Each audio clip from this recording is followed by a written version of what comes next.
We live. I see it. Are we live? Are we live in his eye? Well, let's get it then.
Welcome to the show, everybody. Surprise, surprise, surprise. Y'all know that we do Saturday sermon. We don't do Sunday sermon unless it's special occasion. We celebrating it on the wrong day, but holiday is the holiday. We celebrating this on the wrong day. For those of y'all that don't know. Okay? It's not Good Friday, it's Good Thursday.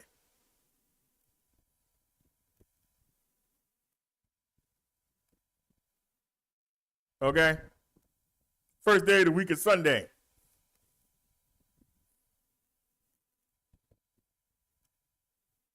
The Romans changed it.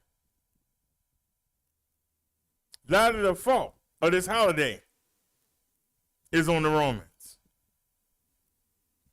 But us Americans have taken a holiday and run with it. Easter eggs. Merry Easter eggs. Merry Easter eggs. We've taken a holiday and made it something else.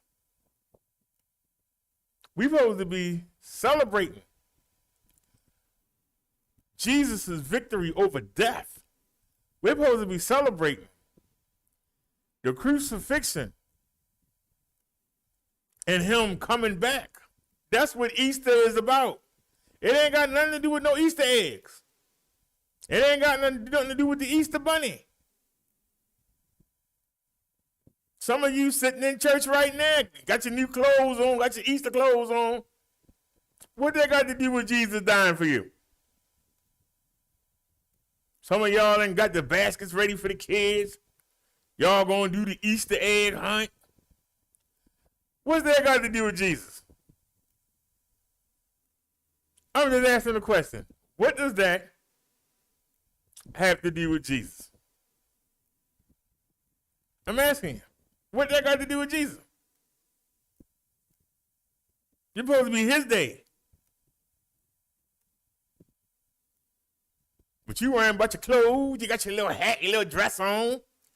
Got your pumps on. Dudes got the new suits on. And you're going around showing everybody, hey, check out my new suit. What that got to do with Jesus dying for you? We're going to look at the story today. We're going to relive it. We also are going to look at the history. Is Easter really a pagan holiday?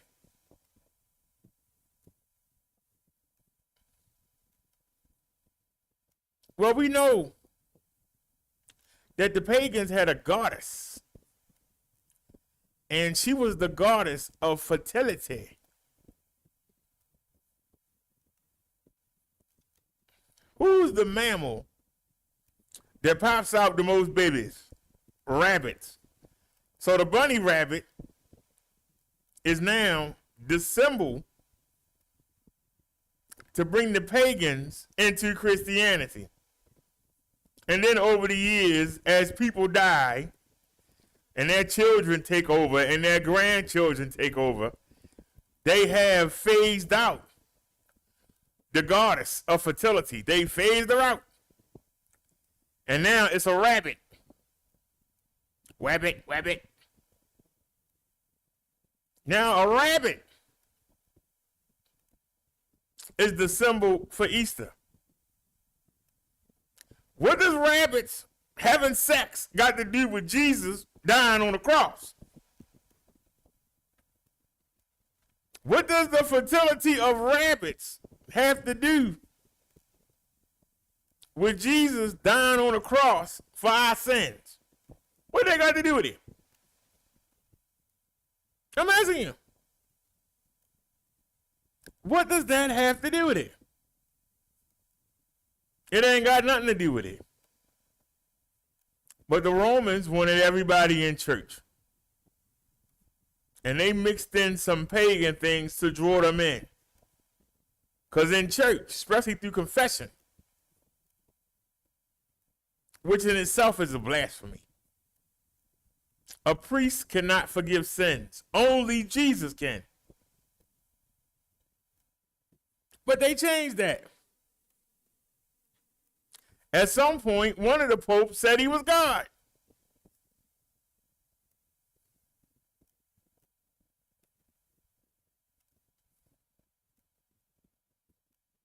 The devil is all around us. Somebody you sitting next to might be listening to the devil, and you don't even know it. Sometimes you do know it, and you don't care. That's even worse. But happy Easter, not happy Easter egg. This is the day that we should celebrate.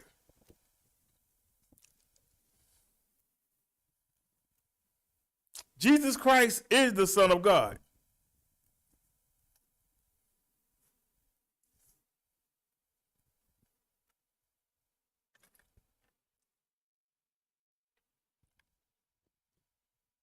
Jesus Christ is God's master worker.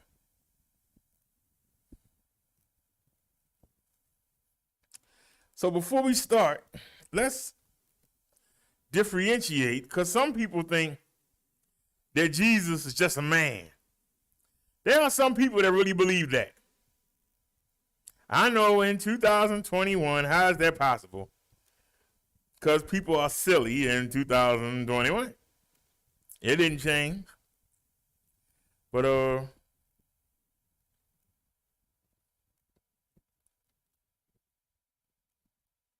let's take a look real quick.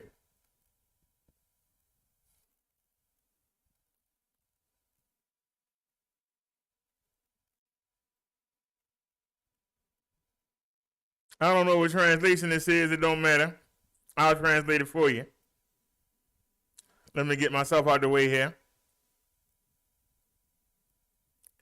Hello, everyone. As you can see, I ain't afraid to show my face. Ugly as it is. Here it is.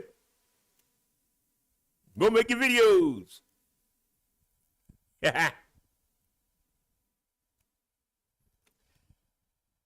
In the beginning was the Word. Who is the Word? If you watch me, you know that Jesus is called the Word. Why is Jesus called the Word? Jesus was created. Jesus was created from God. See, God made us out of dust. But God took a part of himself and made Jesus. The same way he took a part of Adam, took a rib, and he made Eve. So Jesus is God.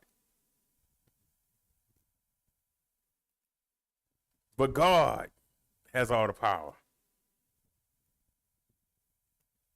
Jesus has power that he was given to from God. Because God says, and Jesus does. God gives the word. Pay attention. In the beginning was the Word. In the beginning was Jesus. And the Word was with God. And Jesus was with God.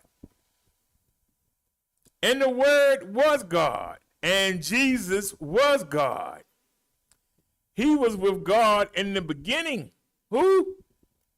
Jesus was with God in the beginning. So how is he a regular man? Jesus was with God in the beginning.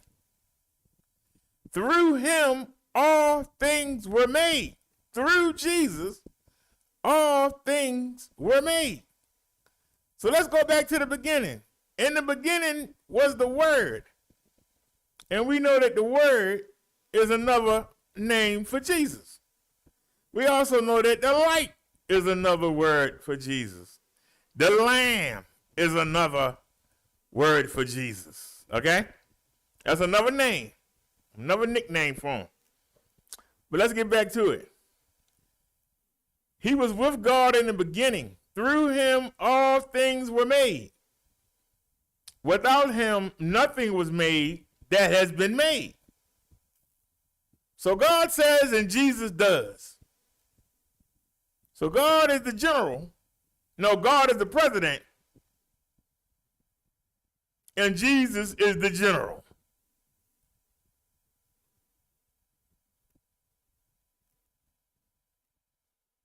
Without him, nothing was made that has been made. So when you go back to Genesis, it's actually Jesus doing the work. God is saying it and he's doing it. You don't understand it? In Jesus was life, and that life was the light of all mankind. Didn't I tell you that one of his nicknames is the light?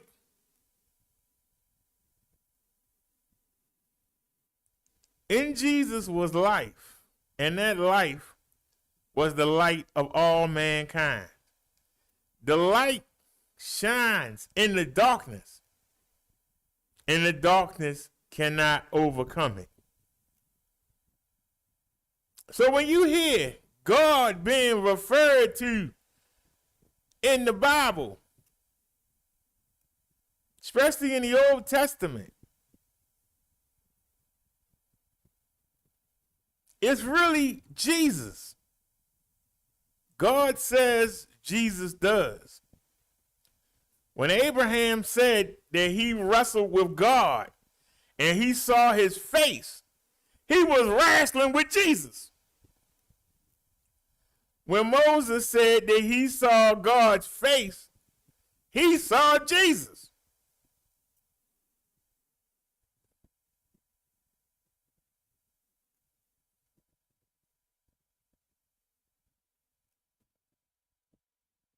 If Moses was on the mountain talking to God, what was Jesus doing while the people were down there fornicating and everything, acting a fool?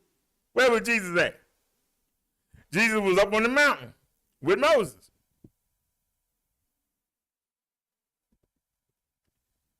That's why there was nobody to stop the people.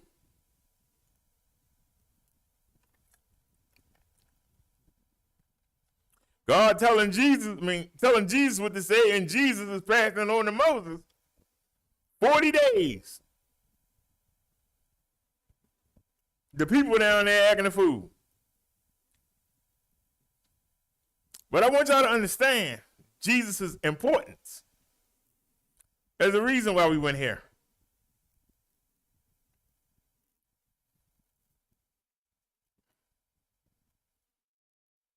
You know, sometimes people say Jesus all the time and don't mention God. And I think that's a slight to God. And sometimes people say God all the time and don't mention Jesus. But they two different entities.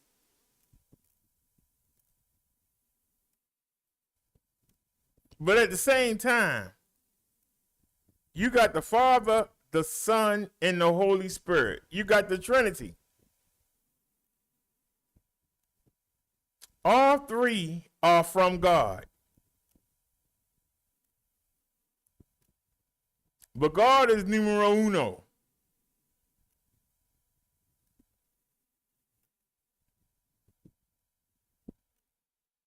The Holy Spirit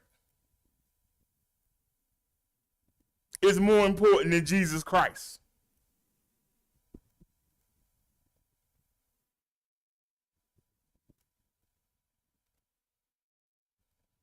Because God is spirit. Jesus Christ is spirit. And the Holy Spirit is God's active force in us. It's active in God. It's active in Jesus. But this what separates us from the other things on this planet. We have just a little bit Just a little bit. Just a little bit. We just have a teeny bit. We don't have enough to be powerful and to fly around and do all that stuff. Make it rain and all. We don't have enough. But we got a little bit. That's more than the devil and his demons got. That's more than the angels got. That's more than the lion, tigers, and bears that could rip you apart with their paws. But they ain't got the spirit in them. They have no spirit. They just shells walking around. I asked the cat today. She sat there and ate all her food up, drunk her water, and then went and took a dump while I was setting the show up. I said, you going to make me have to get up. And I'm setting up the show for Jesus. You don't care, do you? And you know what? She don't. She care less.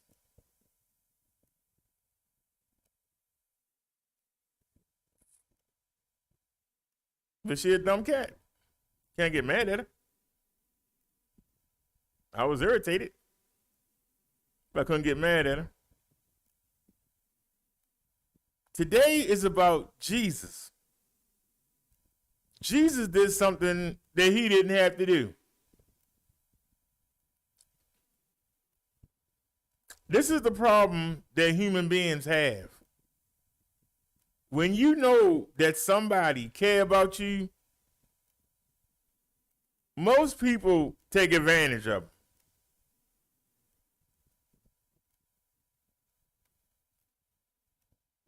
I remember being in Bible class, not the college, but actually in Bible study. And a young man asked, because we were little, he said, why didn't Jesus get down there and kick him in that butt and just beat him up?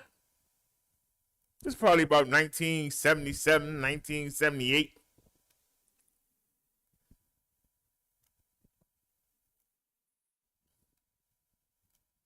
And the brother deacon that was leading the Bible study said, if he did, he wouldn't have defeated death. He could have defeated those people that were standing there, but he would not have defeated death.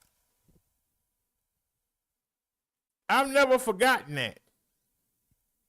And it wasn't until I started doing my own research a few years later that I understood what the deacon was saying.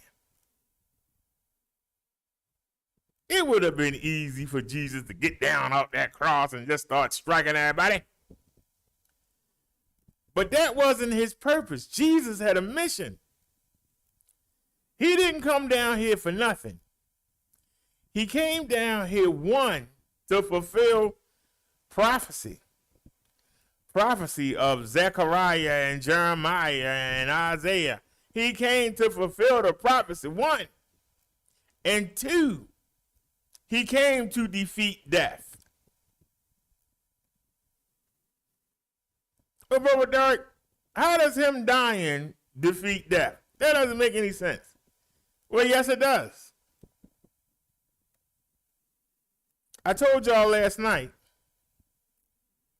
See, I was setting y'all up. I told y'all last night. We was in Matthew 38, remember? I told you last night that Jesus defeated death by taking the place of Adam. Adam was the first creation, the first man. He was made perfect. When he took a bite of that apple, he brought sin into the world.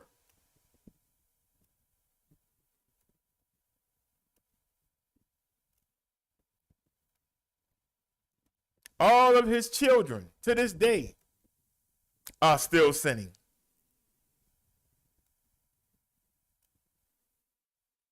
Sin is something that God hates, that God can't stand.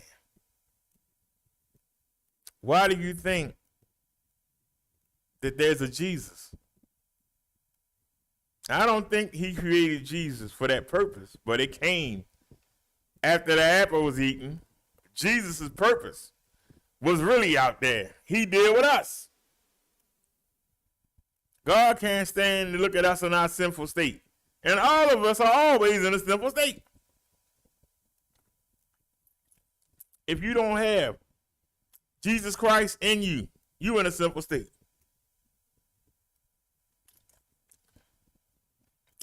Well, what do you mean, Minister Brother Derek? If you don't have Jesus Christ in you, you're not fit for God to look at you. You are not fit for God to deal with you. You need Jesus to make you acceptable to God. The reason that Jesus couldn't get down off that cross is because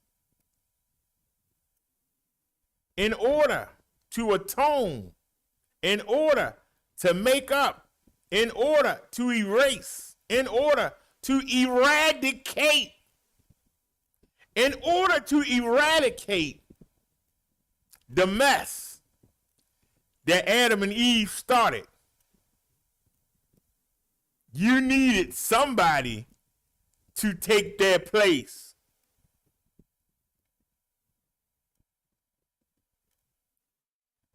Can I say this again? In order to eradicate the sin that Adam and Eve brought into the world, somebody had to come absorb it back out the world. Somebody had to come suck it up. Somebody had to take Adam's place. Do y'all understand that sin separates you from God? And that separation leads to death. Do you understand? We were not meant to be separate from God. We weren't created to be separate from God. We were created to worship God. We worship ourselves now. We worship celebrities. We worship political leaders. We worship dancers and singers and rappers and football and basketball players. We don't worship God. We are separated. That separation leads to death. And not the first death, where you close your eyes and don't get up no more. The second death is when you get thrown into that lake of fire. That's the death we talking about. Somebody had to intervene. Otherwise, all of us was going into that lake of fire or furnace of fire, whatever you want to call it. But Jesus stayed on that cross, even though they was making fun of him. Well, he could have came down there and high. The young man in that Bible study class didn't understand. The people that were on the ground running their mouth, they didn't understand. They didn't understand, like I told you last night, they weren't taught to understand. The same way the young man didn't understand. These grown adults didn't understand. They didn't have Bibles back then. They had scrolls. Scrolls was like this big. They could go around a block. You had to sit there and and dip and TH dip and E space. It would take you about 6-7 months to fill up enough scrolls to cover the Bible. So they didn't have no Bible. Very few, only the rich and the well-to-do had Bibles, and the priests. A lot of them, when they weren't doing their duties, they was actually writing scrolls.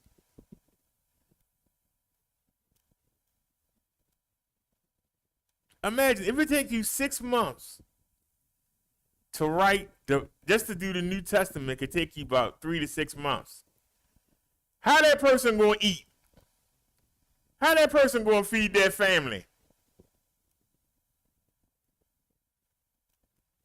It take you 3 to 6 months to write a book.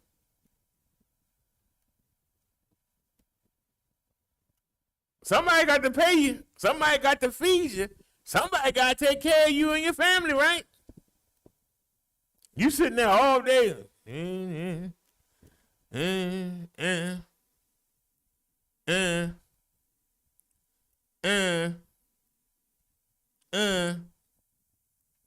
You be doing that for 3 to 6 months, depending on how fast you are.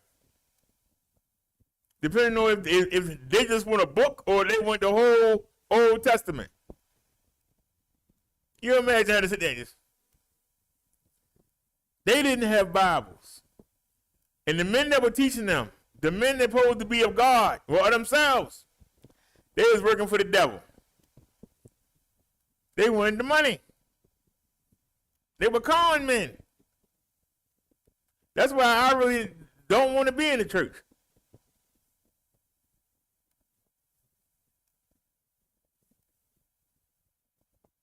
As y'all saw what we just went through, I can't imagine being in the church and having all the people throwing praise and money at you and trying to get you to do this and do that. I don't know if I want to deal with that. I can be honest and say that.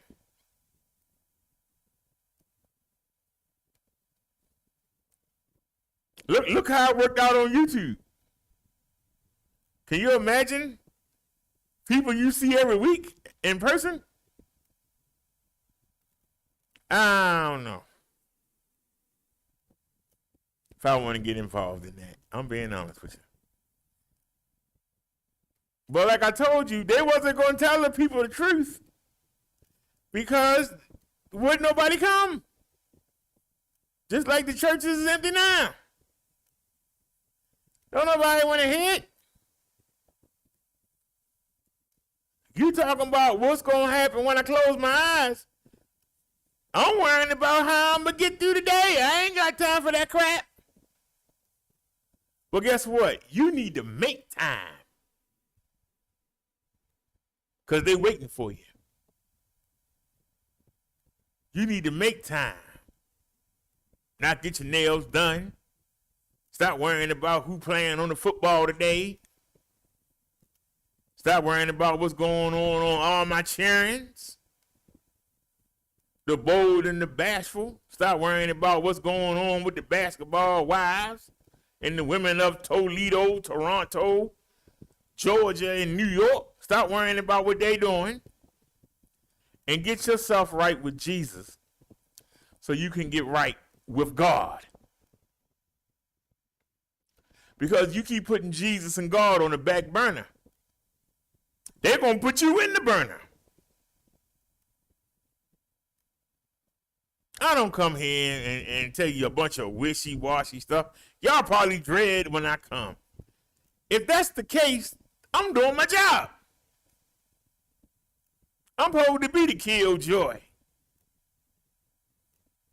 I'm supposed to come in and make you wake up and snap out of it. It should be a groan. Oh, Lord, it's Saturday. Here come the sermon. Yes. But that's not what you see going on. Hey, come here, Rev. Hey, come here, Pastor. Yeah. Real pastor, ain't nobody going to be coming and saying that. A real reverend preacher is going to tell you the truth. And one thing that we know, people don't like hearing the truth. They want you to lie to them. They don't want to hear the truth. You know, the reason why I really don't like churches, the churches are too inclusive. They almost like a cult, you know. Like when you go over to the Army of Victor Moan in the chat, as soon as you go in there, they own you. They're like a cult. You know, you go over to Sissy Nation. As soon as you go in there, they own you. Who are you? Say something smart, I dare you. Y'all understand what I'm saying? That's what the church is like. You supposed to bring people in. They don't want nobody to come in. They don't want no outsiders. They don't want to go out there and help nobody. They don't want to bring nobody in. They all just want to sit in there and just hey,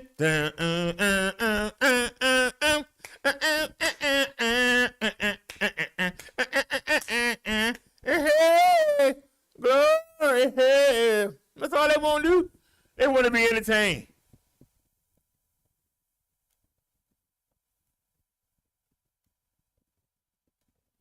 There's a word called outreach. There ain't no outreach.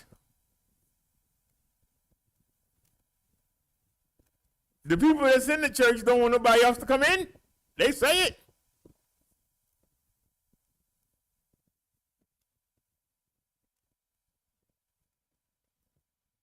See, that's where the confusion comes in. Our chat has a reputation for blocking people.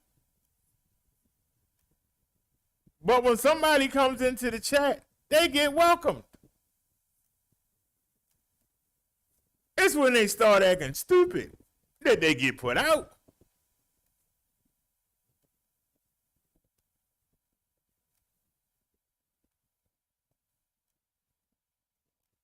If we over here trying to learn, why do we want people that want to come in here and act stupid?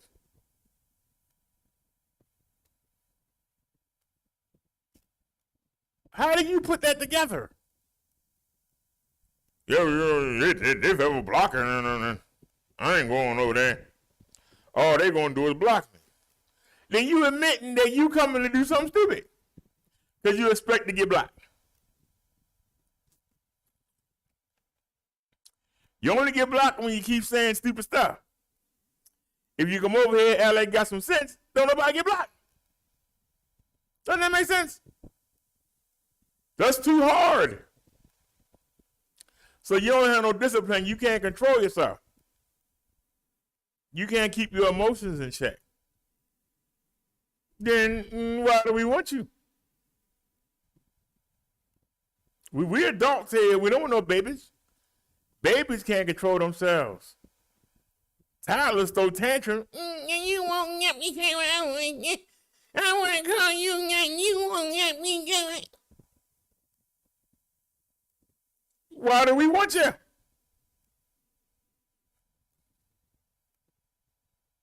Why do you think God wants you up there with him? You can't behave down here in the chat. How you going to behave up there with him? I'm just asking the question.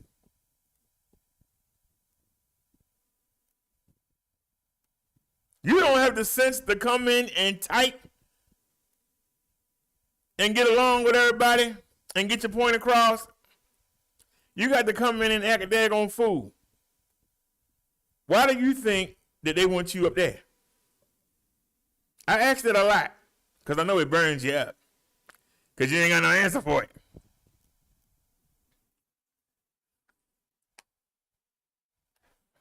People got it in their mind, and it comes from the devil.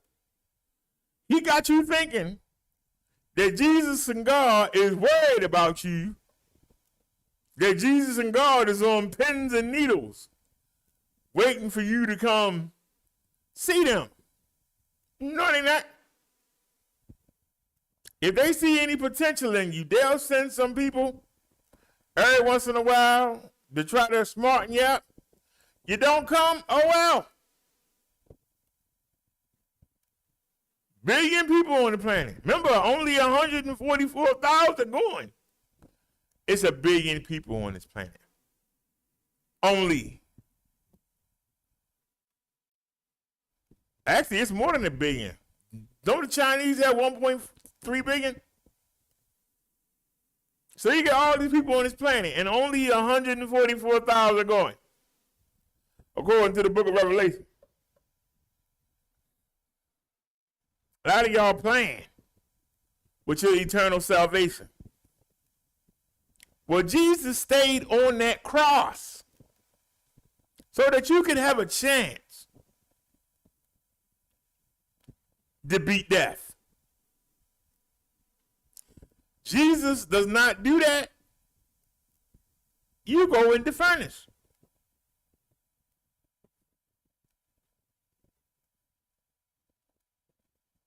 You have no chance. Your sinful nature will drive you right into the furnace. That's why you need to invite Jesus into you and let him change you from the outside in so that you don't want to sin. If we could do it by ourselves, what did he die for?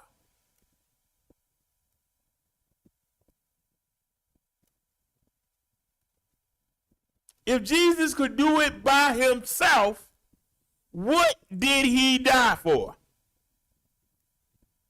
I'm just asking the question. If we could get to paradise on our own, what did Jesus come die for?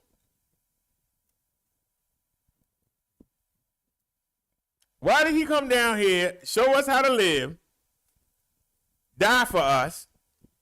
That man could still be ruling down here.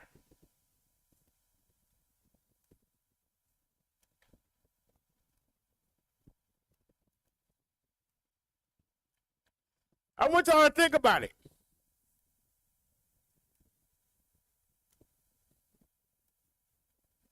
God caused a flood, and he only let one man and his family survive.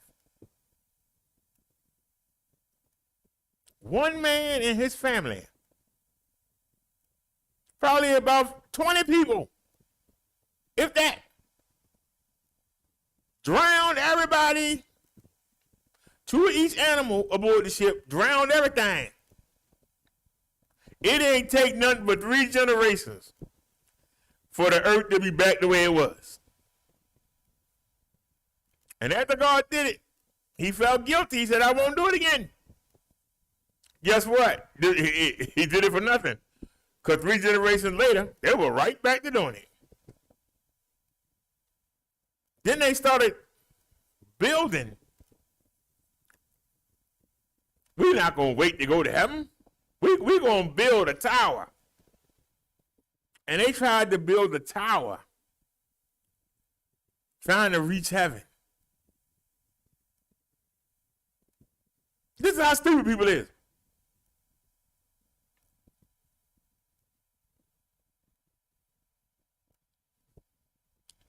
So God sent Jesus and the angels down there to confuse their language and move them around.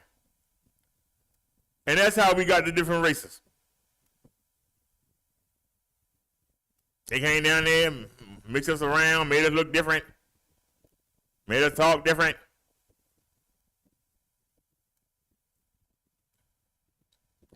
Man in his sin is dangerous.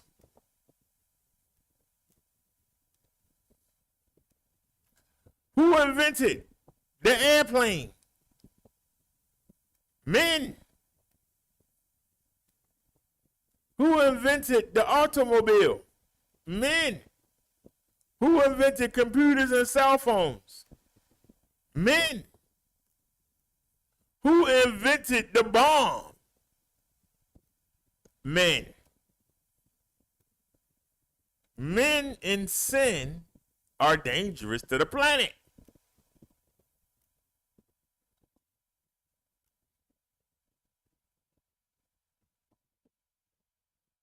We cannot govern ourselves. We cannot govern ourselves.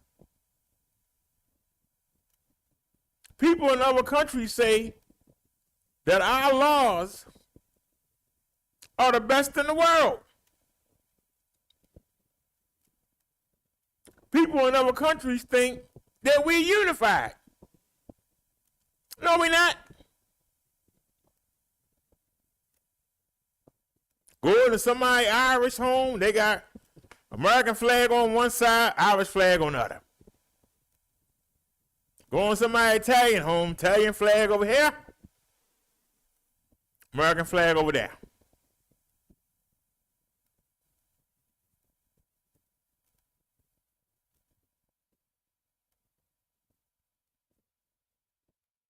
Even some Americans their families were born here.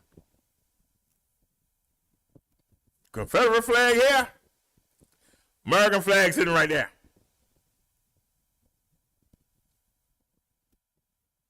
How are we united? We separated. You go to your part, I go to my part.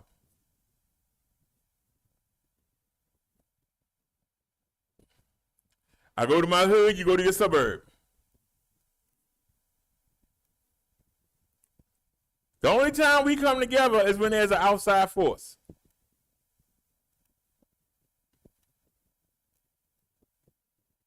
So even though we claim to be Americans, we separated.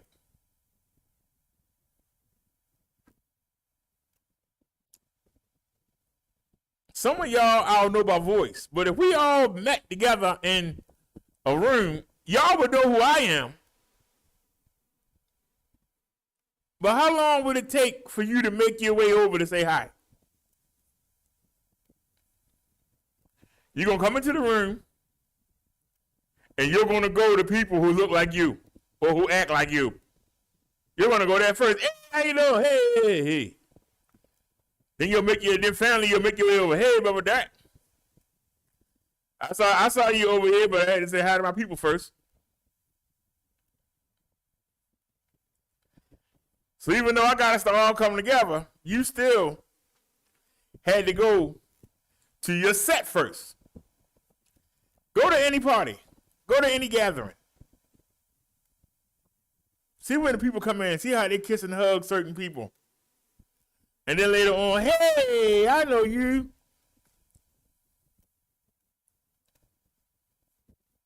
You on Debbie cousin, ain't you? I know you. Come here and give me a hug. You haven't been at the party for an hour and a half.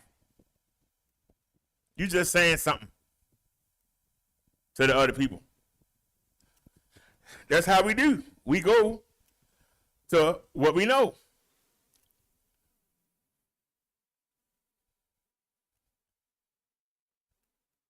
We also can unite. No, it's the same example. We can unite and go against somebody who we see as a mutual threat. Other than that, not really uniting.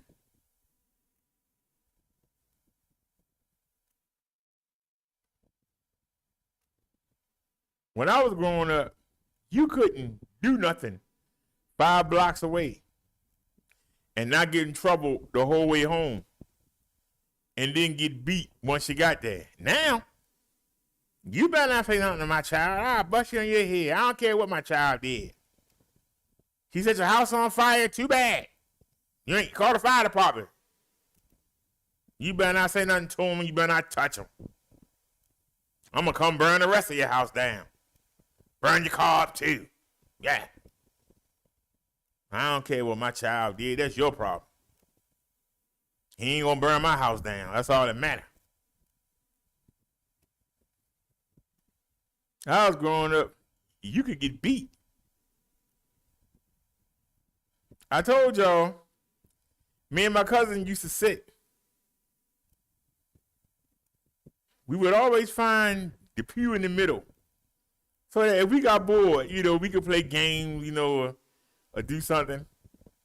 But wherever we sat at, these 2 old bald men always followed us. And they would sit behind us because they knew what we were doing. And they would crack us in the back of their head with that cane. And make us straighten up and pay attention. What happened to that? What happened to that, people? When the elders used to correct the young people. What happened to that? When the elders were respected. I don't know if you noticed, but in the Bible, the one thing that Jesus and God let you do is live your life before they call you. They let you live your life. Most of the people are old. Most of the elders, the leaders, they're old. Why is that?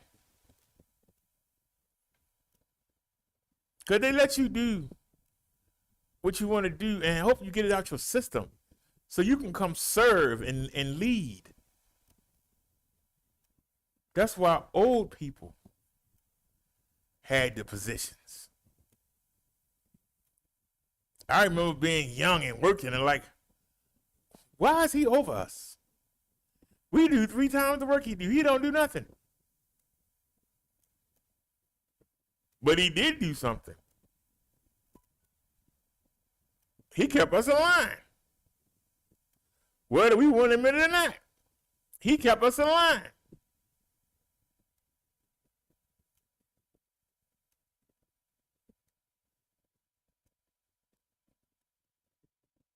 But old people today, we put them in nursing homes.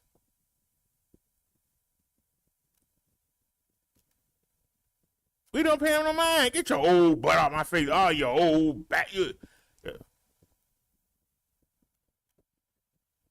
Old people used to be respected.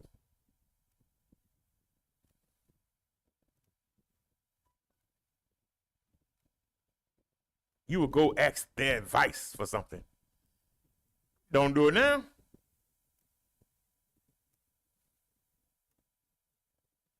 They used to watch the kids while you went out. They used to watch the kids when you went to work. We got away from that. See, we keep getting away from the value. But this is what sin does. It separates. Separate from each other, separate from God, separate from Jesus. Everybody want to do what they want to do.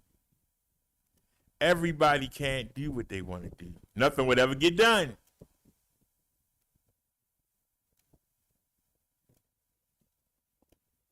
If everybody was rich, who would work? Be honest. If everybody was rich, who would work? Why would you get up and go to work?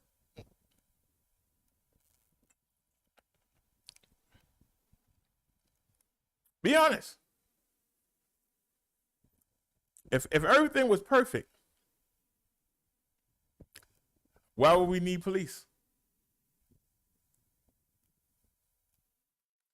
Why would we need political leaders? Why do we have security at our schools? Our kids can't go to school and not have security?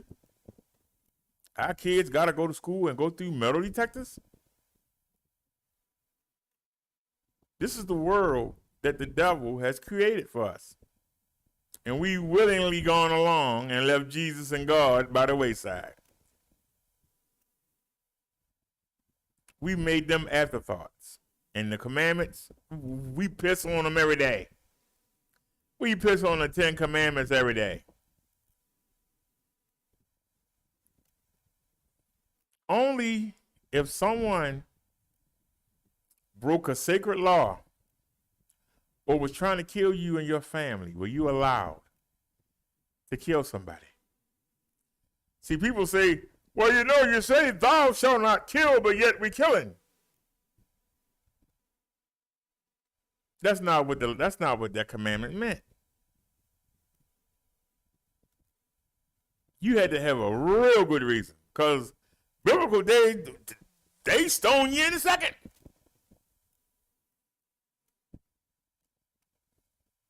Cheat on your husband. Men, don't take care of your wives. Steal something. They lock you up or they stone you to death. Back then. Now, well, you gotta go to court, innocent until proven guilty, and we're gonna put you in jail for 5 years and let you back out, and we're gonna put you on death row for 25 years and feed you and give you medical care, before we kill you.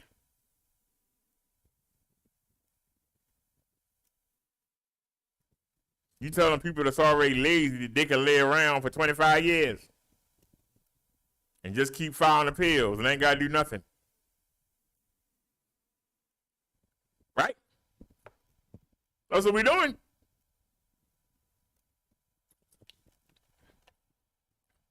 But we here on Easter. This is the day that our Lord and Savior Jesus Christ sacrificed himself, sacrificed his perfect body to atone for what Adam and Eve did. We couldn't do it. If we could do it, why did he die? He could have got down. He had to go in that cross. He could have smited the soldiers when they came to get him. I'm trying to understand that. A lot of people don't understand. They think, oh, Jesus was the punk. He said, no. What he did took a lot of courage. And he did it out of love. Fact of the matter is, if Jesus and God didn't love us, after Adam bit that apple,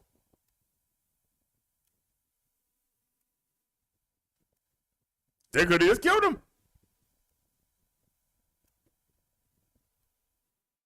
Remember, God said you will surely die. Actually, Jesus said it. God told Jesus to say it. Make sure we get it right. But he didn't say when.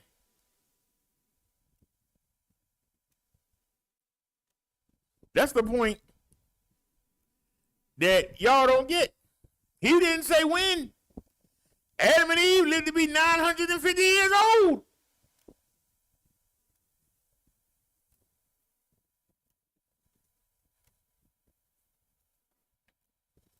Later on, God said, I'm not going to let my breath stay in evil man. We're going to stop it at 120 years. The average person dies around 70 to 80. That's proven that the perfection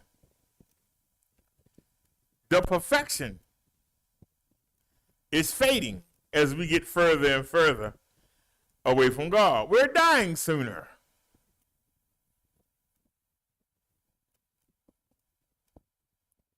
That's proof right there that we are dying sooner.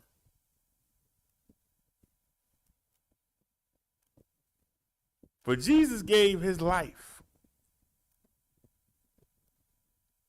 He agreed to come down here and live as a man to show you it can be done. He came to show you it could be done. Man can't do it on his own. Let's look at Job.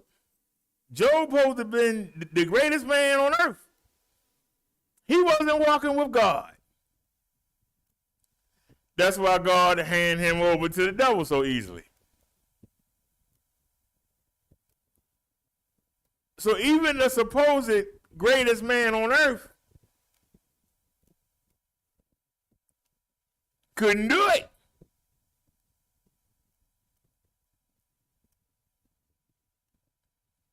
And that money.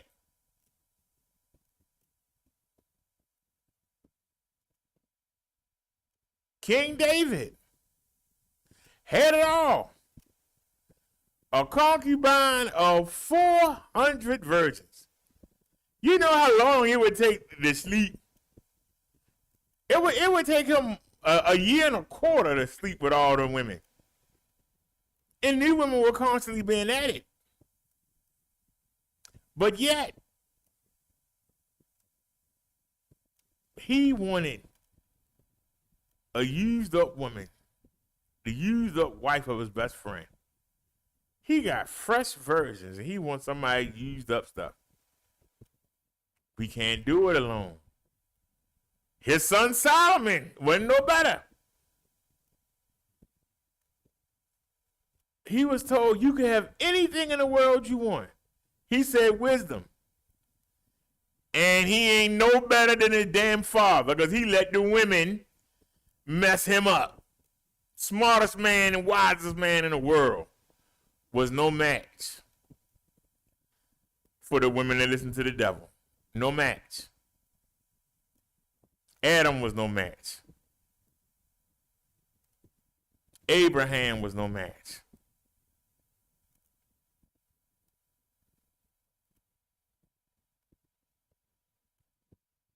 King Herod, the fifth, sixth, or whatever it was no match for a woman with the devil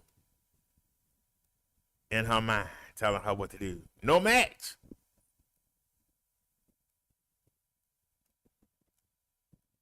We need Jesus.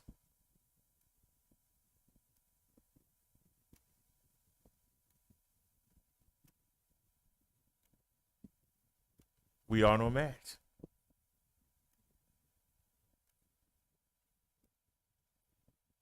If we could do it, what did he die for?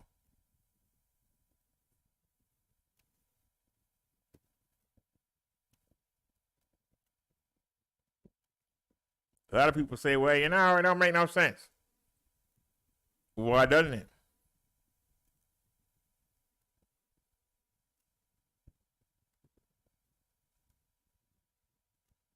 When Moses was expected to come, the Pharaoh killed thousands of Hebrew babies.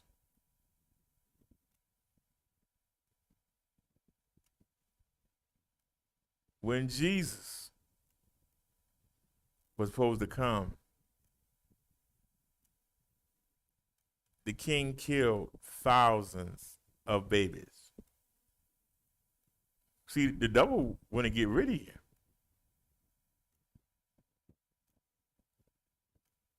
The devil thought that he was getting rid of Jesus. He didn't know that Jesus was giving his life to save our lives.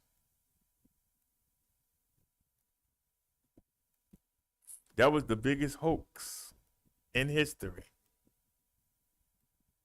And then for him to come back, oh, you know the devil was pissed. Thought I got rid of him. Doggone it, all that hard work. Got Judas and all that, everybody, I set all that up, get rid of him. Damn. Not only did he die, he back. What are you back for?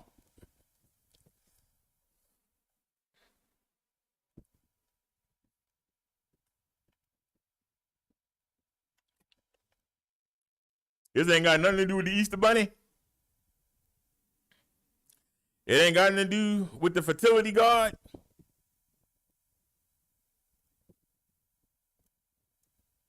Jesus Christ came down here and died for you.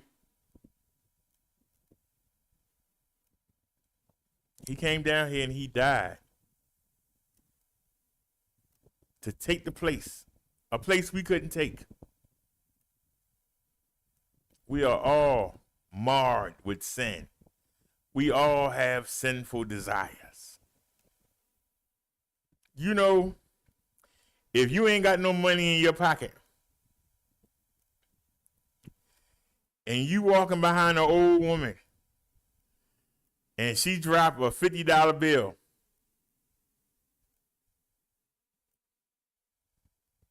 what do? You starving.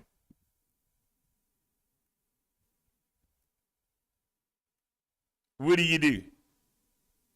Do you give the well-to-do old woman her money back, or do you go get something to eat?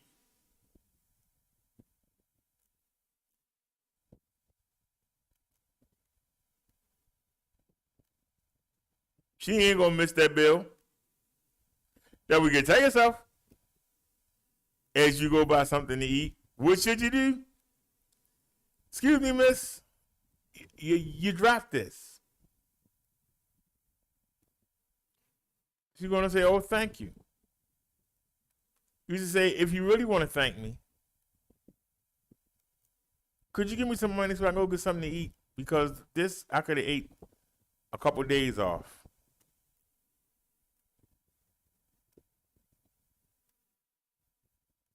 But could you reward me by giving me a couple dollars so I can go get a sandwich? And then they'll give me 3 or 4 hours to figure out what I'm going to eat next. That's the correct thing to do. But most of you say, you know what? Shoot, I'm keeping that money. Shoot, she dropped it. It's mine now. I'm going to get me some Burger King, get me some McDonald's, and get me a daggone wing ding. I'm going to get me a little drink too. And when I come to, I figure out what I'm going my next move is.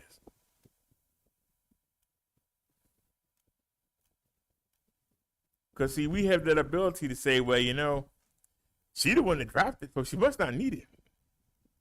She must not miss it, because then she would have known she dropped it. So obviously she don't need it, but I need it. And that's the rationale that's going to have you in that furnace. That's the kind of thinking that do you in.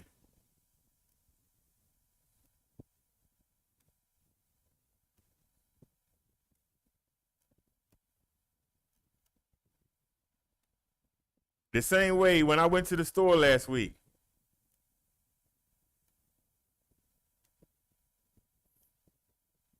I asked a family member for some help. She didn't respond to the end of the day. But by mistake, she had asked me to send some links. By mistake, I sent them to another family member.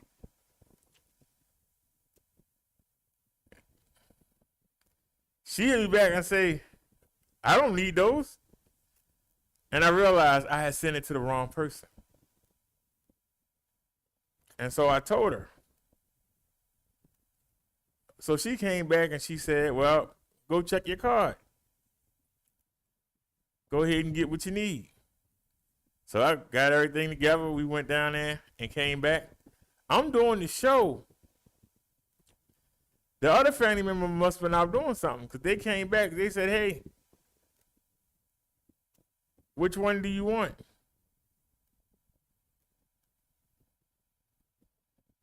And I forgot. And then I said, wait a minute, hold on, no, somebody else already handled it. Some of y'all would say you're stupid, because you could have had double. You stupid. No, I'm not. Because if you believe,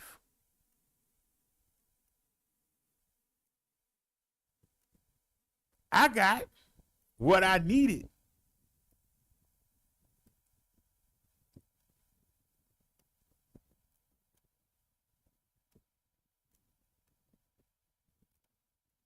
I went and got some cans the other day, but I still got a can from before. So why did I need to get the other person to get me something too?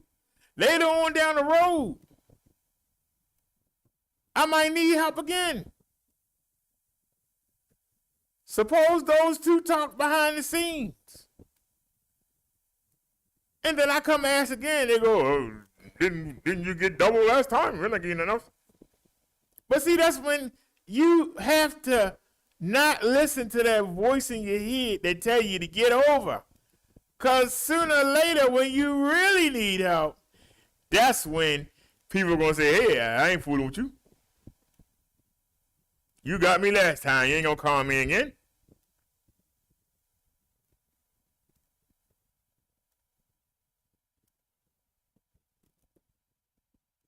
But yet the people love to call me a con man. I don't understand it. I don't call nobody. You never know when you're going to need some help. Why would you want to burn your bridges? But see, you're not thinking about that. You only think about the day. There's a tomorrow, there's a next month, there's a next year. You never know when you might need some help. You might not need help today.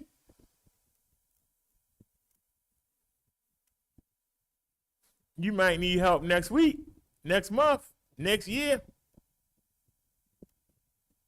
you don't have a good reputation with people, ain't nobody gonna help you.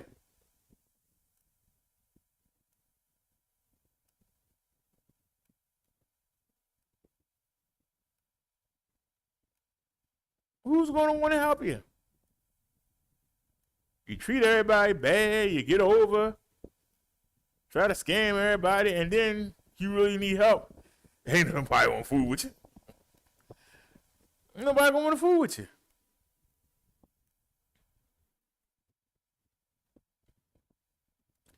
I don't want nobody around me I can't trust.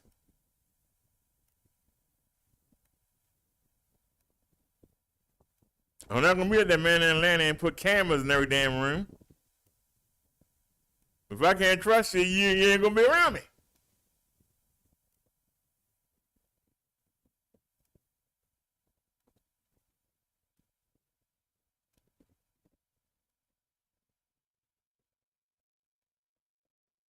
Just like the man said, the woman tried to leave, what was it, a pair of headphones or something? And he went and pulled out the car and took them back. No, she could keep them headphones. And she better cherish them, but she'll never get another thing from me. I see that number on the caller ID. I'm going to throw the phone across the room. I'm not answering it.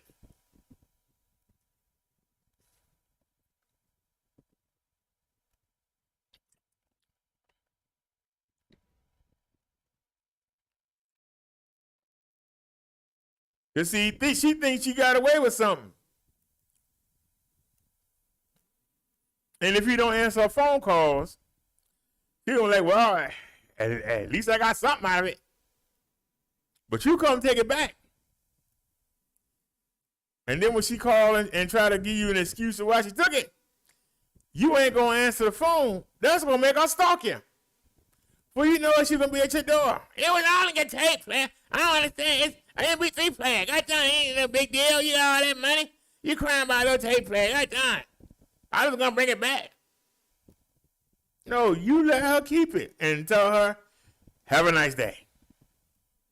Ain't no one ever deal with her again. Because, see, that's the revenge. This man didn't say nothing about me taking that MP3 player. What else could I have took? And him not say anything about. But he won't answer the phone. I'll never know. That's what's going to irk him.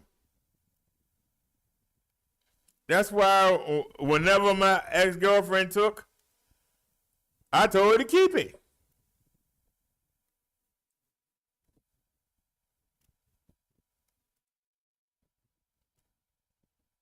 With all the stuff I've given you over the years, that was more important. Keep it. Have fun. I hope it lasts you.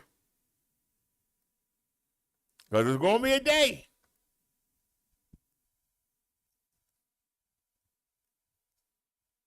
When you going to say, oops, I need this done. Let me call. Oh, damn. I can't call him. Hey, I got to find somebody else now. See? That's my revenge. Never get no corn out of me.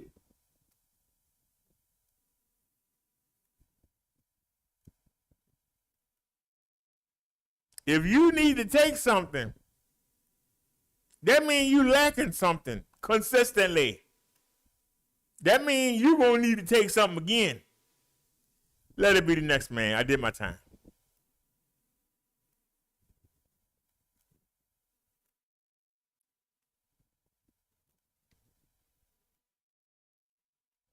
But today is Easter.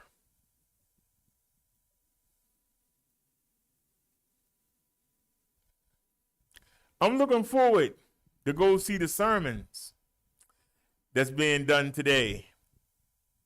A little bird came into my chat and said that they're going to do a great sermon, great bonanza today. I'm actually going to go take a look. I haven't been over that page in days. I'm going to actually go take me a look. Y'all are probably saying, "Oh, you want that person to do bad." No, I hope they do good. I hope they do.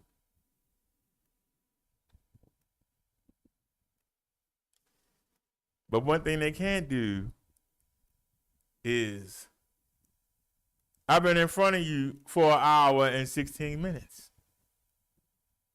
I didn't need to play nobody else's stuff. I didn't need to be quiet and play a video and let them carry me.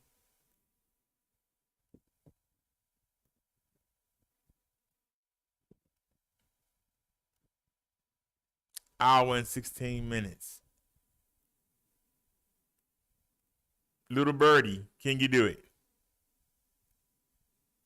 And I'm going to leave that alone. Thought I'd drop that.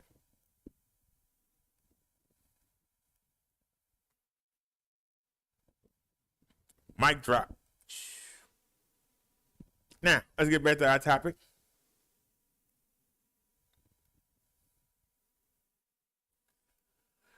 Let's look at paganism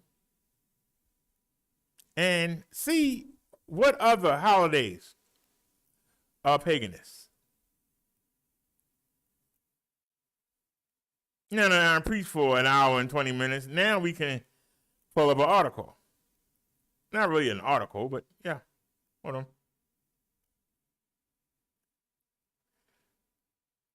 I'm going to show you all the holidays.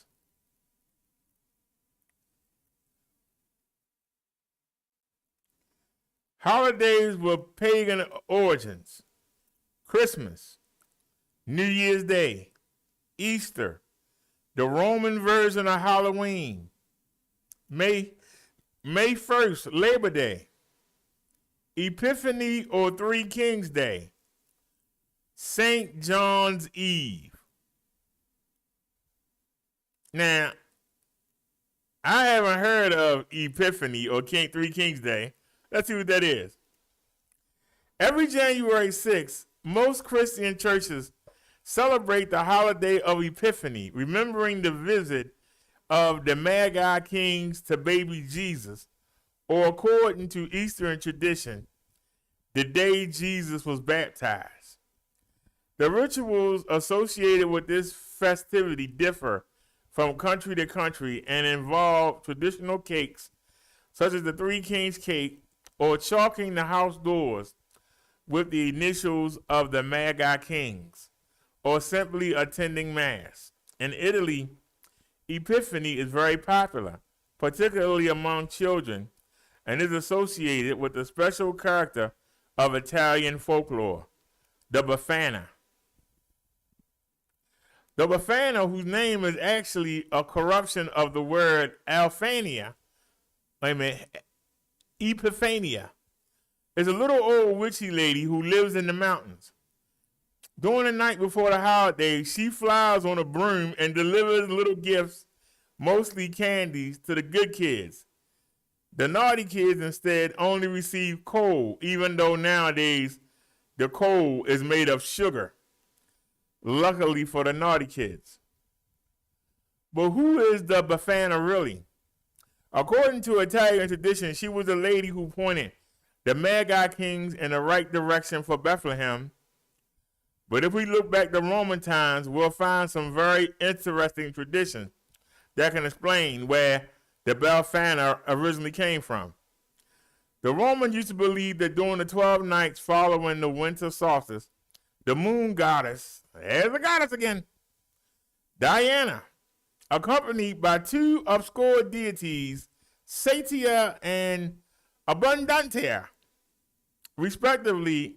The personifications of satiety and abundance used to fly over the fields to make them fertile.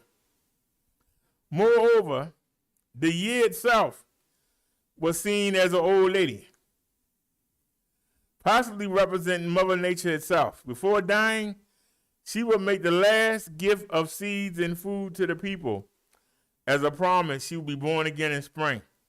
Apparently, she would also deliver coal, but not as a punishment for the naughty kids, but as a symbol of warmth.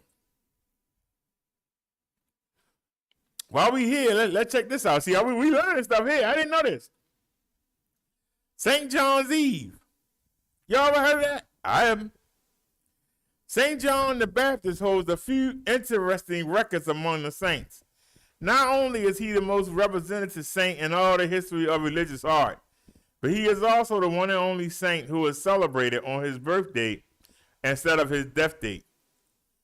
He is indeed a very special saint, as he prepared the way for Jesus, who was in fact his cousin. Just as it happened for Jesus, St. John's feast took place on solstice. As the birth of Jesus on December 25th marks the rebirth of the sun, so the birthday of John on June 24th marks the beginning of the diminishing sun. St. John's Eve is one of the most ancient Christian holidays. In fact, Christians have been celebrating it on this date at least since the 4th century. Every country has its own way of celebrating St. John, but there are some recurring elements, such as traditional homemade dishes, like the Irish goody bonfires or herbs, or the so-called St. John's wort, that are supposed to be collected on St. John's Eve in order to keep the evil spirits away. But what did the Romans do on that very same date? What did they do? The night of the 24th, the Romans would gather around bonfires in the countryside and dance, feast, and drink all night long in honor of Fortuna. That's where the word fortune comes from, ain't it? The goddess of luck. She is a very popular goddess, particularly among the poor, who will constantly try to please her with offers or sacrifices, hoping to get a change of luck. But Fortuna was a tricky goddess, very difficult to please. Man.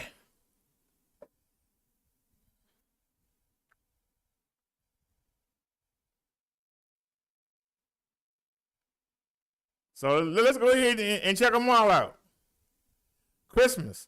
We already know how we celebrate on December 25th, but how would ancient Romans have celebrated their pagan version of Christmas? For an ancient Roman,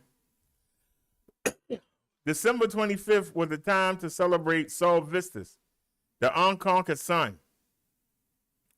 The sun god was venerated under different names all over the enormous territory of the Roman Empire and became the most important god in the 3rd century AD. The Emperor Aurelianus built a big temple for the sun god in Rome and inaugurated it right on December 25th, 274 AD. It's no wonder that the biggest celebration of our sun god fell on this date at the beginning of wintertime. On December 21st, in fact, with the winter solstice, the sun wins his battle against the darkness and the daylight hours slowly increase. That is why such a peculiar date, marked by the victory of the light, was busy with the birthdays of many gods. Dionysos, Hercules, Adonis, Mithras, and even Tammuz, the ancient Mesopotamian god of fertility. But December 25th was only the last day of more than a week of celebration in Rome, known as Saturnalia, leading up to the Dies Natalis Solis Invicti, the birthday of the sun. Starting on December 17th, the Saturnalia involves a lot of banquets and all sorts of parties with families and friends. During this time, all social rules were reversed, just like in the carnival. The most significant aspect of the Saturnalia was the traditional exchange of gifts, just like we do nowadays. The most popular gifts for this occasion were little figurines of gods made out of clay that used to be put on display on an altar at home. This might be the origin of the Italian tradition of the nativity scenes.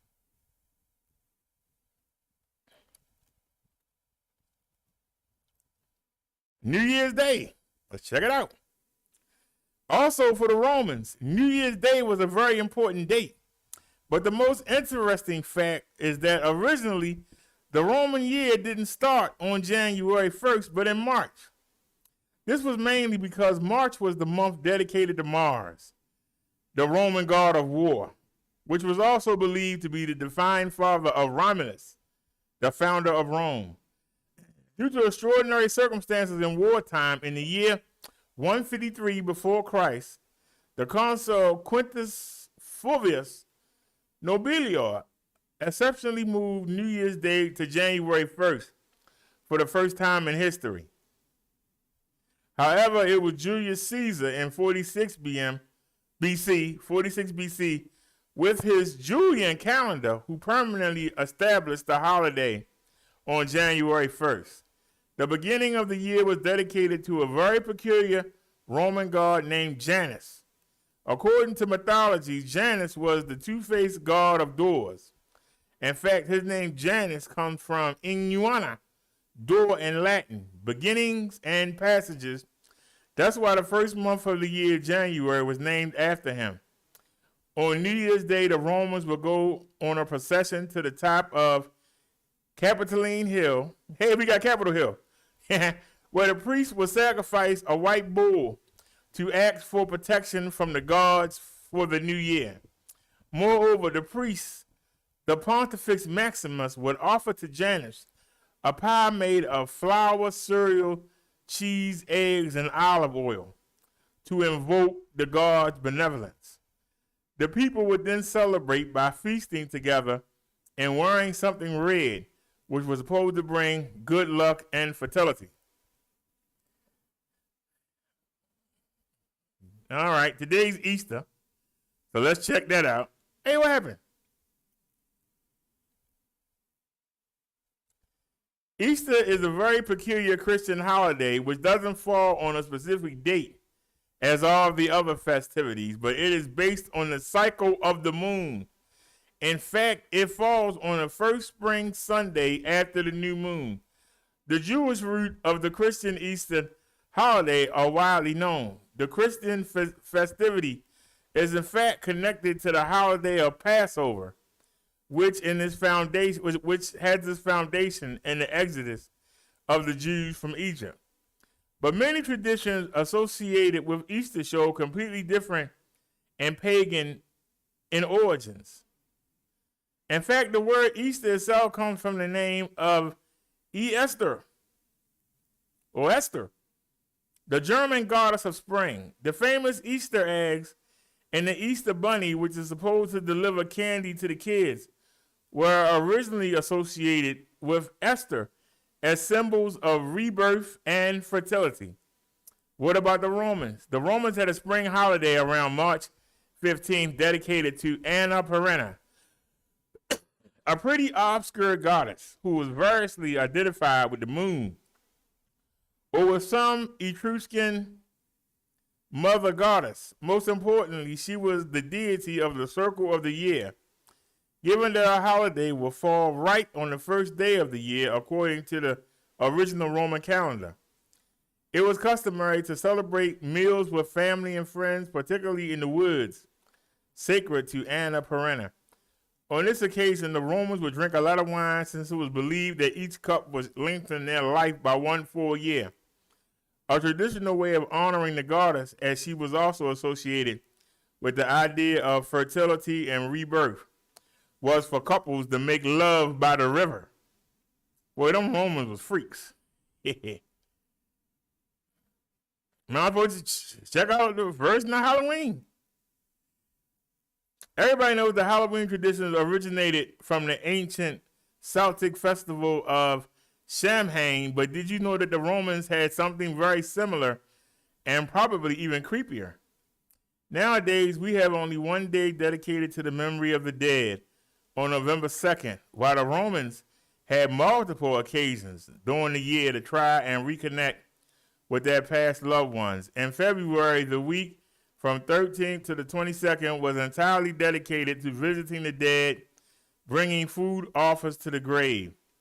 This particular ceremony took the name of Feria, from Pharaoh to bring, or even having lunch by the grave to keep the dead person good company. Moreover, it was customary for the Romans to leave black beans on the grave representing their tears. Also, the Romans used to believe that to be at peace, the dead needed to visit the world of the living every now and then. That's why on some days they would open the entrances of the mundus, a deep pit which was believed to be the entrance to the underworld, to allow the dead to access the world of the living. Look, y'all.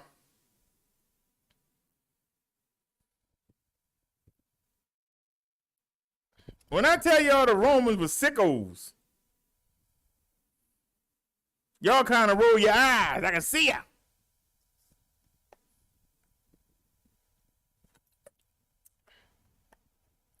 Look like they look for any reason to get drunk, eat, and have sex. Orgy sex. I'm supposed to do the last one. May 1st, Labor Day. As most people know, Labor Day is a holiday that was established in 1894 to honor the labor movements and unions that improved the conditions of millions of workers.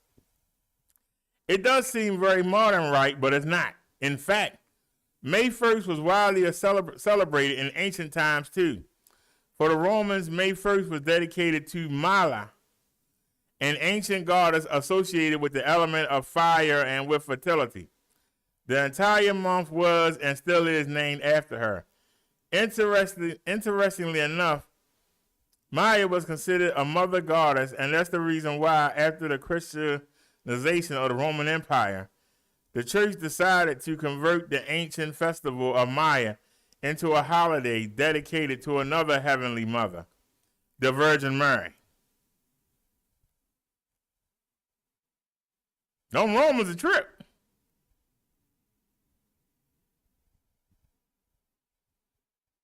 So, I don't know about y'all. I learned a lot from reading that. I picked that at random 2 minutes before I started the show. I just typed in, what did the Bible say about pagan holidays? And took the first 3 things that I saw.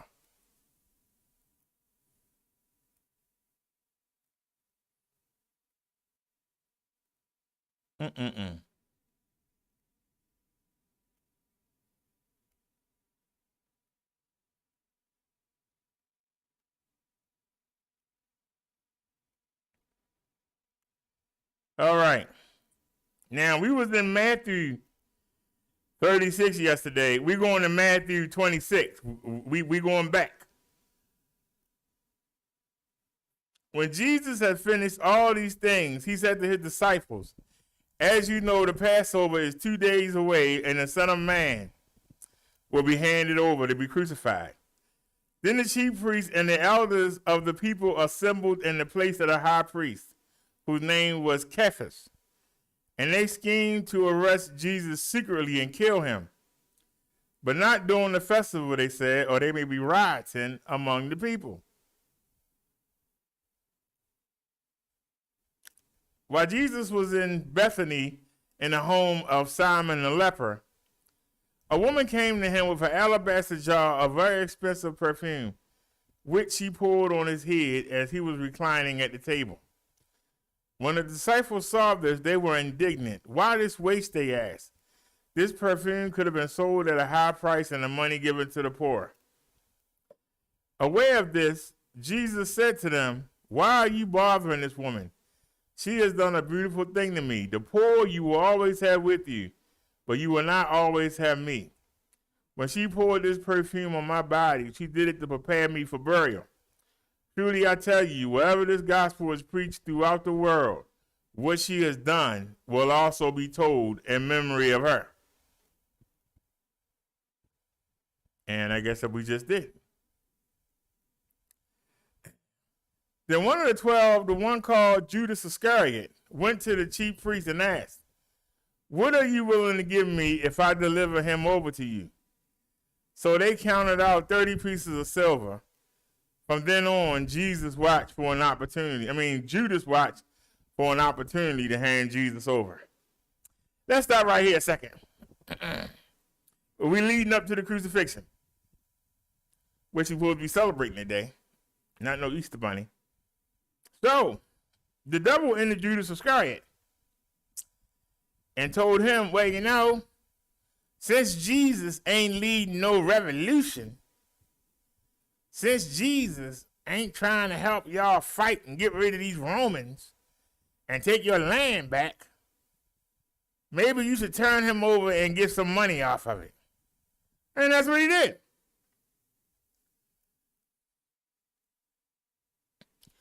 Just because you are called and you answer doesn't mean you chosen. Can I say that again? Because remember, all Jesus said to the 12 disciples was, come with me. And they came.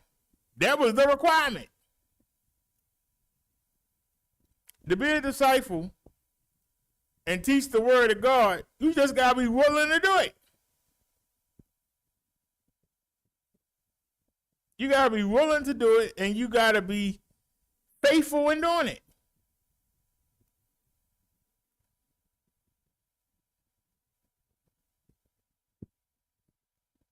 Anybody can get ordained.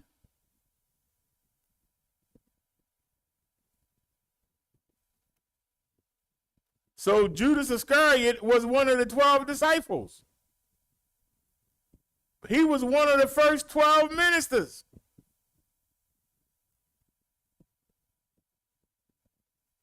But other than the day that Jesus sent all 12 of them out to go to the villages, what did Judas do?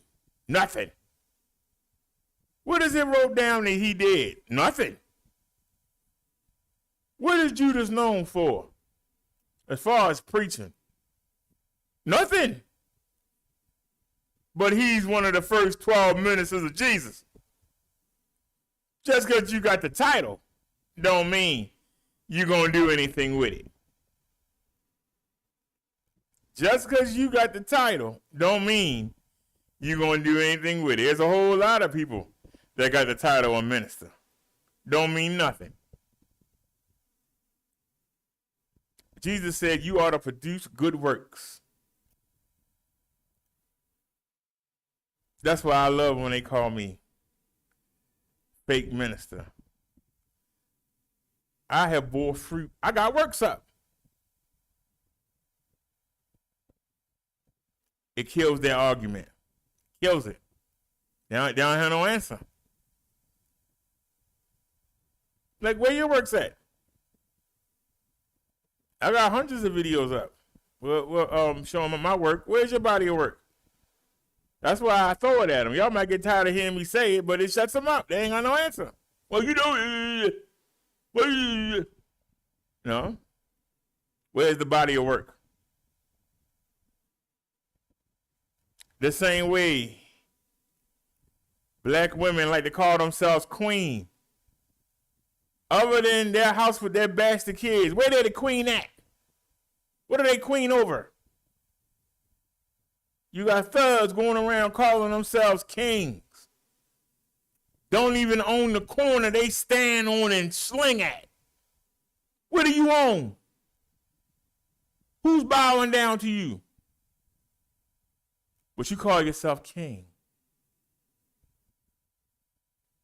Got people calling themselves boss. You got 5 or 6 drug dealers under you that make you a boss.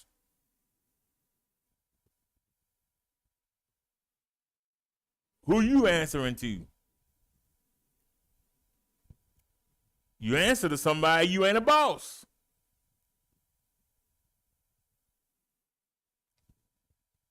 I answer to God and Jesus Christ. I ain't no boss.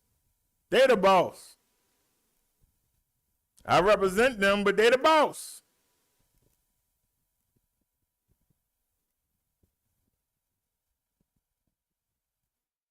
If they didn't give me the words to say, I wouldn't have nothing to say. They the boss. I don't call myself the boss. I ain't no boss. I ain't the boss or nothing.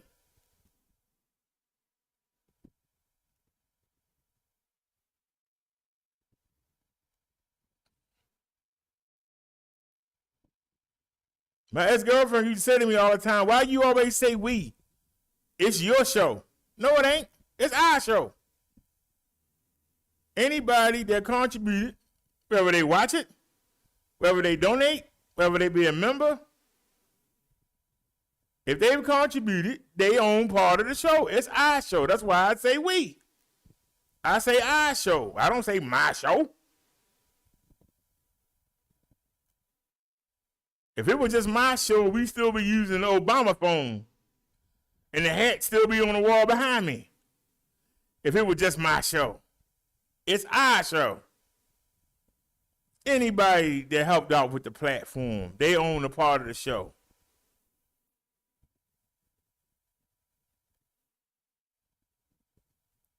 But see, she couldn't understand that. We be having a conversation. If somebody hit me up on the Hangouts, I will go answer it. You talking to me. When are you answering them for? They took time out their day to hit me up. Why shouldn't I answer them?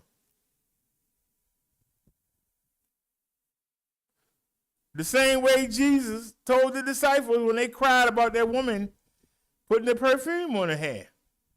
Yeah, you could have sold that money and gave the money to the poor, but the poor won't be here. I'm not.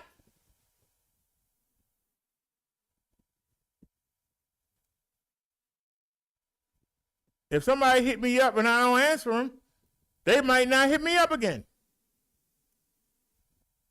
But chances are they saying something important. And they help out with the show. The food you eating, they help pay for. The sheets you sitting on, they help pay for.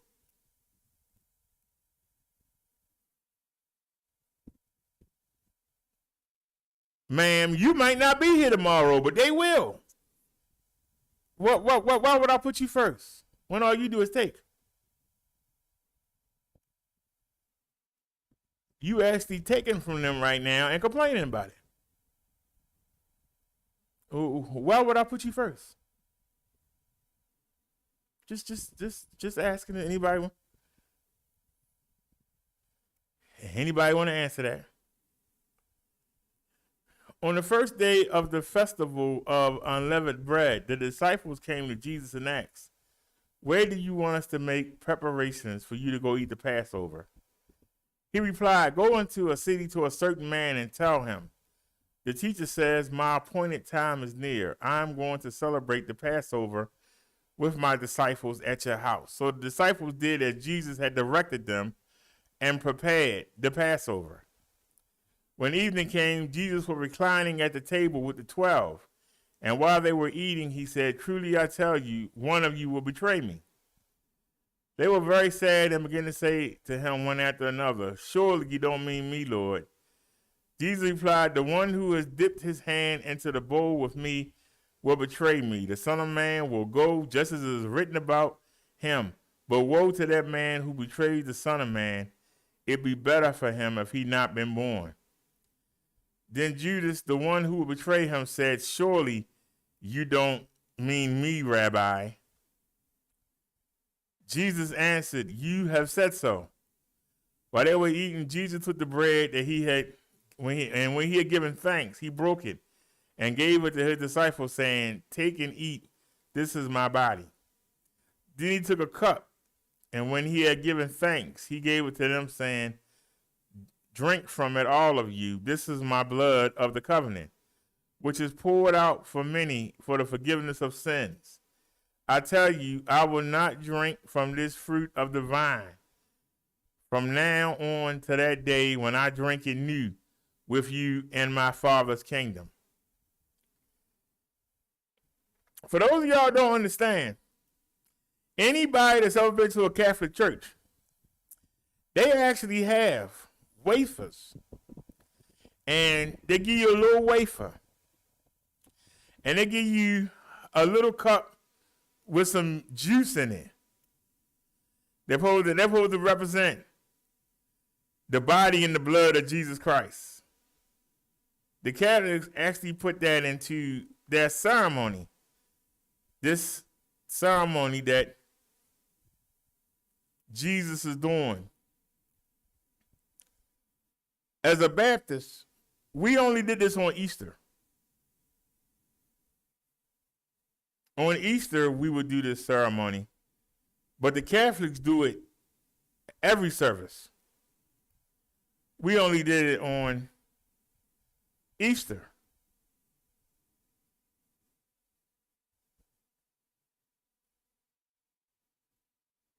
But if y'all was ever wondering where did that come from, that's where it comes from.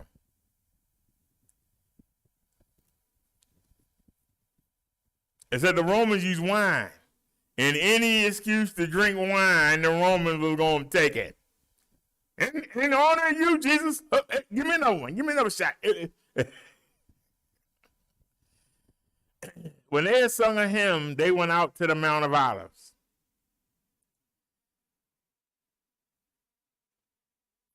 Then Jesus told them, this very night you will all fall away on account of me, for it is written, I will strike the shepherd, and the sheep of the flock will be scattered.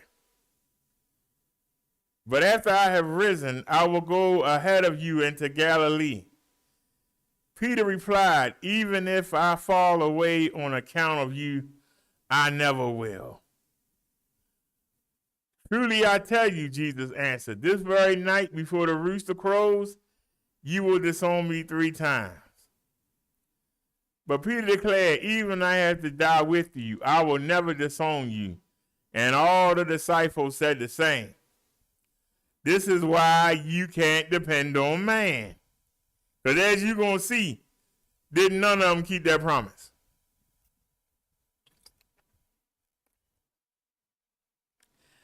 Then Jesus went with his disciples to a place called Gethsemane. And he said to them, sit here while I go over there and pray. He took Peter and the 2 sons of Zebedee, I believe that's James and John. John that wrote the book of John. And he began to be sorrowful and troubled. Then he said to them, my soul is overwhelmed with sorrow to the point of death. Stay here and keep watch with me. Going a little farther, he fell with his face to the ground and prayed, my Father, if it is possible, may this cup be taken from me. Yet not as I will, but as you will. A lot of people like to run with this part right here and say that Jesus did not want to go through with the crucifixion.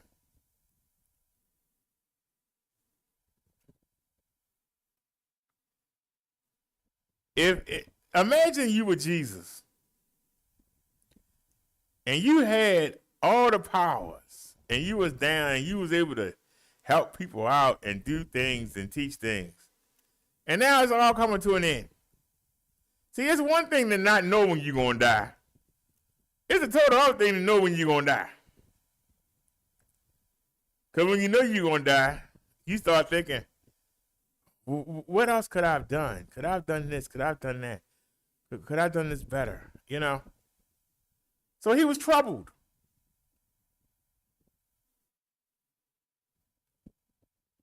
Did he accomplish everything that he came to do? He was second guessing himself. Why is that so hard to believe? Haven't you ever had, like, the first time the in-laws came over and you running around getting your house because you know the mother-in-law going to be like, she ain't taking care of my son. Look at this dirt here. Look at this. Look at these rugs. You try to have everything spotless so that when the in-laws come, the mother can't come in there and get on you. Y'all know I'm telling the truth. So you start running around. Did I clean this? Is that clean? The stove ready? And so Jesus is like, did I do everything I'm supposed to do? Everything ready, right? He's wondering, maybe I need more time.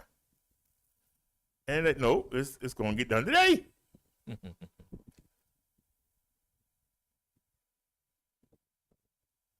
But a lot of people say that he didn't want to do it, that he was made to do it. He just wanted to make sure he had his I's dotted and T's crossed.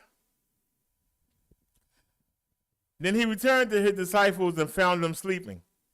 Couldn't you men keep watch with me for 1 hour? He asked Peter. Watch and pray so you will not fall into temptation. The spirit is willing, but the flesh is weak. That's where we get that phrase from. The men, the disciples, they wanted to stay up and be with Jesus, but their body was like, man, time to go sleep. What are we waiting for? I'm ready to go sleep. So the mind is willing, but the flesh is weak. Just like you got some women that see a sexy man and he got the abs and everything, and they know that they married, but the mind is telling them, hey, the spirit is telling them, hey, you know you married, you got a good husband at home. Yeah, but the flesh is saying, I want to take a ride on that Johnson. Same thing with the men. Got a beautiful wife at home, kids waiting for you. And you see this thing slinking down the block and she got the tight dress on and the butt just going side to side and the breast is hanging out and you go, oh man, I got to get on that. And your spirit will tell you, hey, you got a good wife at home. The other voice is going to say, oh, shut up. Let's go take a ride on that. Your mind is willing, but your flesh ain't. Your flesh want to do what it ain't supposed to do. That's the sinful desire that we have. When you let it control you, it leads to tragedy. It leads to sorrow, guilt, and it leads to death. That's what Jesus came to save us from. Let him in and let him do his work. He went away a second time and prayed, my Father, if it's not possible for this cup to be taken away unless I drink it, may your will be done. So Jesus noted the soldiers were coming. When he came back, he again found them sleeping because their eyes were heavy. So he left them and went away once more and prayed the third time, saying the same thing. Then he returned to the disciples and said to them, are you still sleeping and resting? Look, the hour has come, and the Son of Man is delivered into the hands of sinners. Rise, let us go. Here comes my betrayer. While he was still speaking, Judas, one of the 12, arrived. With him was a large crowd armed with swords and clubs, sent from the chief priests and the elders of the people. Now the betrayer had arranged a signal with them. The one I kiss is the man. Arrest him. Going at once to Jesus, Judas said, greetings, Rabbi, and kissed him. Jesus replied, do what you came for, friend. Then the man stepped forward, seized Jesus, and arrested him. With that, one of Jesus' companions reached for his sword, drew it out, and struck the servant of the high priest, cutting off his ear. Now, we believe that's Simon Peter, according to another gospel writer. Put your sword back in its place, Jesus said to him. For all who draw the sword will die by the sword. Do you think I cannot call on my Father, and he will at once put at my disposal more than 12 legions of angels? But then how would the scriptures be fulfilled that say it must happen this way? In that hour, Jesus said to the crowd, I am leading a rebellion that you came out with swords and clubs to capture me. Every day I sat in the temple courts teaching, and you did not arrest me. But this is all taking place at the writings of the prophets, that the writings of the prophets might be fulfilled. Then all the disciples deserted him and fled. Those who had arrested Jesus took him to Caiaphas, the high priest. where the teachers of the law and the elders had assembled. But Peter followed him at a distance, right up to the courtyard of the high priest. He entered and sat down with the guards to see the outcome. The chief priests and the whole Sanhedrin were looking for false evidence against Jesus so they could put him to death. But they didn't find any, though many false witnesses came forward. Finally, two came forward and declared, "This fellow said, I am able to destroy the temple of God and rebuild it in 3 days." Then the high priest stood up and said to Jesus, "Are you not going to answer? What is this testimony that these men are bringing against you?" But Jesus remained silent. The high priest said to him, "I charge you under the oath by the living God. Tell us if you are the Messiah, the Son of God." "You have said so," Jesus replied, "but I say to all of you, from now on you will see the Son of Man sitting at the right hand of the Mighty One and coming on the clouds of heaven." Then the high priest tore his clothes and said, "He has spoken blasphemy. Why do we need any more witnesses? Look, now you have heard the blasphemy. What do you think?" "He's worthy of death," they answered. Then they spit in his face and struck him with their fists. Others slapped him and said, "Prophesy to us, Messiah. Who hit you?" Now Peter was sitting in the courtyard, Simon Peter, and a servant girl came to him and said, "You were also there with Jesus of Galilee," she said. But he denied it before them all. "I don't know what you're talking about," he said. But he wasn't going to deny him. Then he went out to the gateway where another servant girl saw him and said to the people there, "This fellow was with Jesus of Nazareth." He denied it again with an oath. "I don't know the man." After a little while, those standing there went up to Peter and said, "Surely you are one of them. Your accent gives you away." Then he began to call down curses, and he swore to him, "I don't know the man." Immediately a rooster crowed. Then Peter remembered the word Jesus had spoken, "Before the rooster crows, you will disown me 3 times." And he went outside and wept bitterly.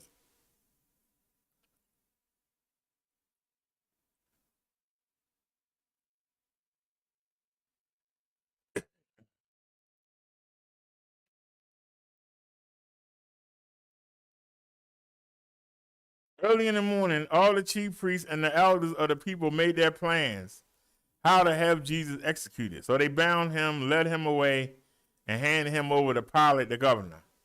When Judas, who betrayed him, saw that Jesus was condemned, he was seized with remorse and returned the 30 pieces of silver to the chief priests and the elders. "I have sinned," he said, "for I have betrayed innocent blood." "What does that to us?" they replied. "That is your responsibility." So Judas threw the money into the temple and left. Then he went away and hanged himself. The chief priest picked up the coins and said, "It is against the law to put this in the treasury, since it's blood money." So they decided to use the money to buy Potter's Field as the burial place for foreigners. That's why it's been called the Field of Blood to this day. Then what was spoken by Jeremiah the prophet was fulfilled. They took the 30 pieces of silver, the price set on him by the people of Israel, and they used them to buy Potter's Field as the Lord commanded me. Meanwhile, Jesus stood before the governor, and the governor asked him, "Are you the king of the Jews?" "You have said so," Jesus replied. When he was accused by the chief priests and the elders, he gave no answer. Then Pilate asked him, "Don't you hear the testimony they are bringing against you?" But Jesus made no reply, not even to a single charge, to the great amazement of the governor. Now, with the governor's custom at the festival to release a prisoner chosen by the crowd. At that time, they had a well-known prisoner whose name was Jesus Barabbas. When the crowd had gathered, Pilate asked them, "Which one do you want me to release to you, Jesus Barabbas or Jesus who's called the Messiah?" For he knew it was out of self-interest that they had handed Jesus over to him. While Pilate was sitting on the judge's seat, his wife sent him this message: "Don't have anything to do with that innocent man, for I have suffered a great deal today in a dream because of him." But the chief priests and the elders persuaded the crowd to ask for Barabbas, and to have Jesus executed. Which of the two you want me to release to you? Asked the governor. Barabbas, they answered. What shall I do then with Jesus, who's called the Messiah? Pilate asked. They all answered, crucify him. Why? What crime has he committed? Asked Pilate. But they shouted all the louder, crucify him. When Pilate saw he was getting nowhere, but that instead an uproar was starting, he took water and washed his hands in front of the crowd. I am innocent of this man's blood, he said. It is your responsibility. All the people answered, his blood is on us and our children. Then he released Barabbas to them, but he had Jesus flogged and handed him over to be crucified. Then the governor's soldiers took Jesus into the praetorium and gathered the whole company of soldiers around him. They stripped him and put a scarlet robe on him, and then twisted together a crown of thorns and set it on his head. They put a staff in his right hand. Then they knelt in front of him and mocked him. Hail, King of the Jews, they said. They spit on him, took the staff, and struck him on the head again and again. After they had mocked him, they took off the robe and put his own clothes on him. Then they led him away to crucify him. As they were going out, they met a man from Cyrene named Simon. Simon was a popular name back then. Hold on.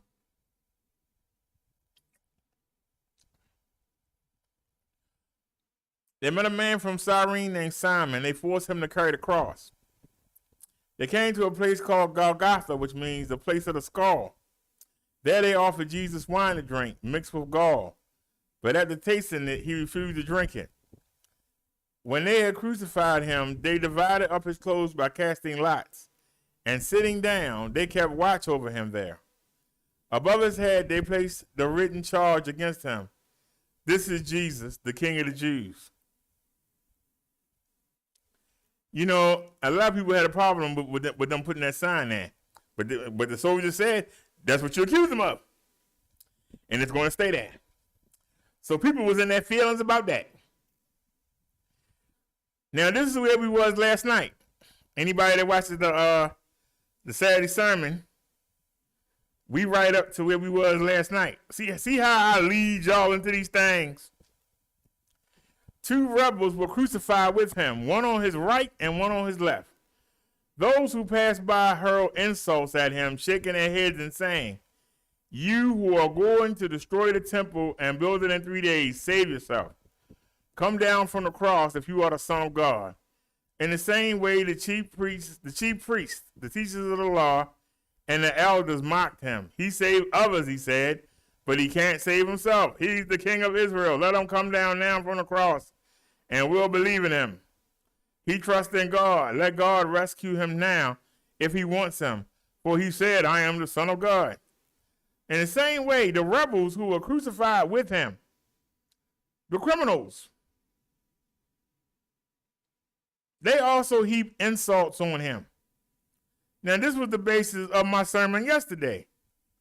Why is it that the criminals that's up there on the cross, on either side of him, in the same position he is, why are they hurling insults at Jesus? They got their own pain to deal with. They trying to cling to life while they hanging from a daggone tree. But they still got time and energy to put somebody else down that's in the same spot they in.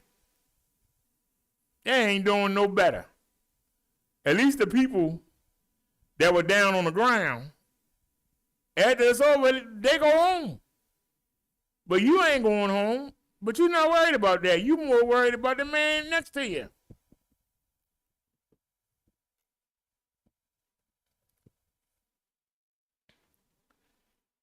From noon until 3 in the afternoon, darkness came over all the land.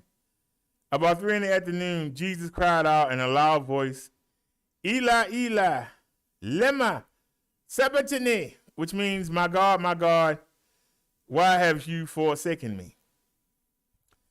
When some of those standing there heard this, they said he's calling Elijah.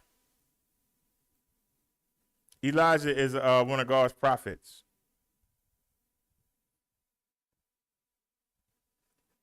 A lot of people try to use this line. My God, why have you forsaken me?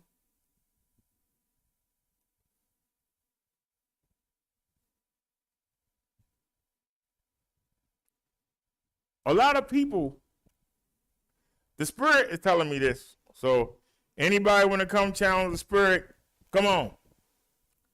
My God, why have you forsaken me? What is Jesus saying? Why have you left me, God? If you watch me, you already know why. I ain't got to tell you. But for those of you who don't watch me, because I said it earlier today, God cannot stand to look at sin. He can't stand to look at sinners. That's why you need Jesus to get to God. Hello? So, Jesus absorbed Adam's sin and all the sin that came into the world. Jesus absorbed it in his death. He took Adam's place. God could not sit there and watch, because Jesus was carrying everybody's sin.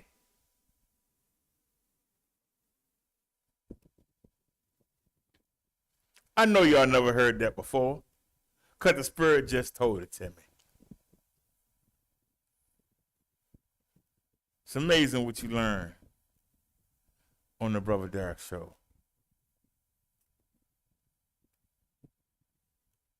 And you got some idiot standing there saying, look, he's calling Elijah. He's calling Elijah. Oh, hey, Elijah's going to come save him. Hey.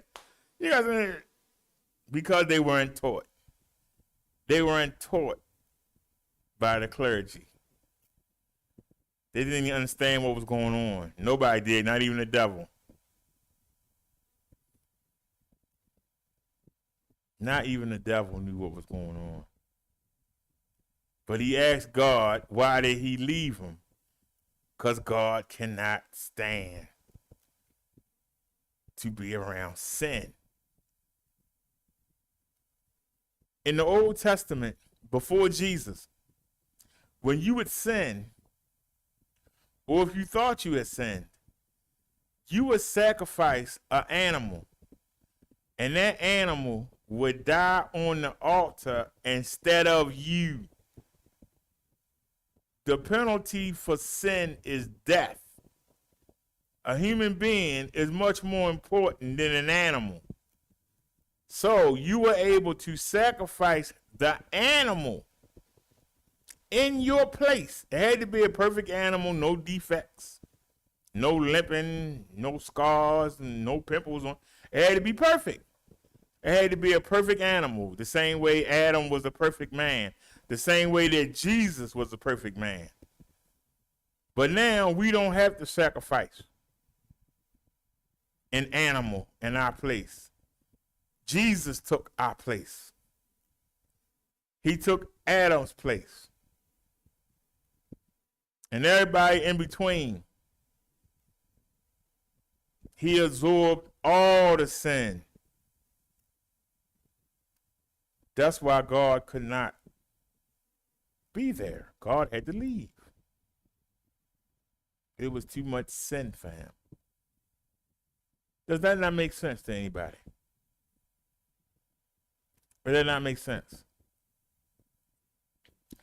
Immediately, one of them ran and got a sponge. He filled it with wine vinegar, put it on a staff, and offered it to Jesus to drink. The rest said, now leave him alone. Let's see if Elijah come to save him. And when Jesus had cried out again in a loud voice, he gave up his spirit. At that moment, the curtain of the temple was torn in two from top to bottom. The earth shook, the rock split, and the tomb broke open. The bodies of many holy people who had died there were raised to life. They came out of the tombs after Jesus' resurrection and went into the holy city and appeared to many people. When the centurion and those with him who were guarding Jesus saw the earthquake and all that happened, they were terrified and exclaimed, "Surely he was the Son of God." Many women were there, watching from a distance. They had followed Jesus from Galilee to care for his needs. Among them was Mary Magdalene, Mary the mother of James and Joseph, and the mother of Zebedee's sons.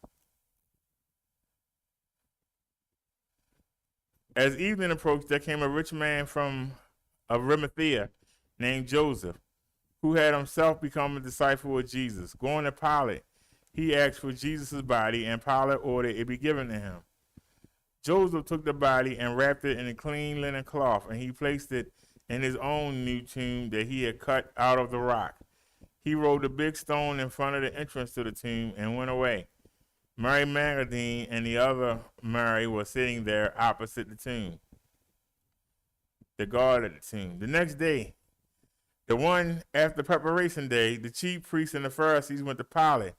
"Sir," they said, "we remember that while he was still alive, that the deceiver said, 'After 3 days I will rise again.' So give the order for the tomb to be made secure until the 3rd day. Otherwise, his disciples may come and steal the body and tell the people that he has been risen from the dead. This last deception will be worse than the first." "Take a guard," Pilate answered. "Go make the tomb as secure as you know how." So they went and made the tomb secure by putting a seal on the stone and posting the guard. Now see, this is the devil trying to save face and do damage control, but they already ahead of him. After the Sabbath, at dawn the first day of the week, Mary Magdalene and the other Mary went to look at the tomb. There was a violent earthquake, for an angel of the Lord came down from heaven and going to the tomb, rolled back the stone and sat on it. His appearance was like lightning, and his clothes were white as snow. The guards were so afraid of him that they shook and became like dead men. The angel said to the woman, "Do not be afraid, for I know you are looking for Jesus who was crucified. He is not here, he has risen. Just as he said, come and see the place where he lay. Then go quickly and tell his disciples he has risen from the dead and is going ahead of you into Galilee. There you will see him. Now I have told you." So the women hurried away from the tomb, afraid yet filled with joy, and ran to tell his disciples. Suddenly Jesus met them. "Greetings," he said. They came to him, clasped his feet, and worshiped him. Then Jesus said to them, "Do not be afraid. Go and tell my brothers to go to Galilee. There they will see me."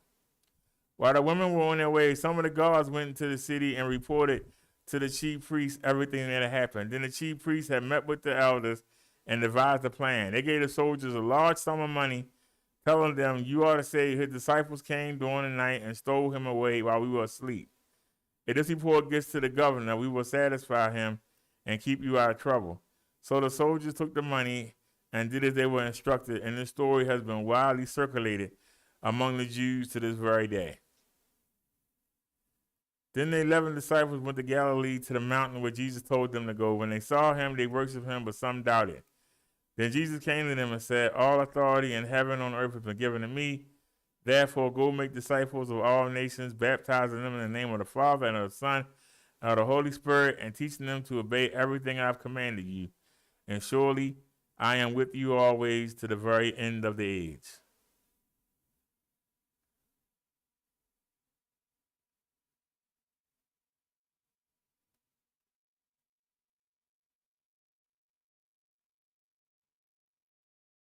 All right. That was the ending of Matthew. Remember now, you had four writers of the gospel: Mark, Matthew, Luke, and John. Luke wasn't a disciple. Luke wasn't one of the original 12.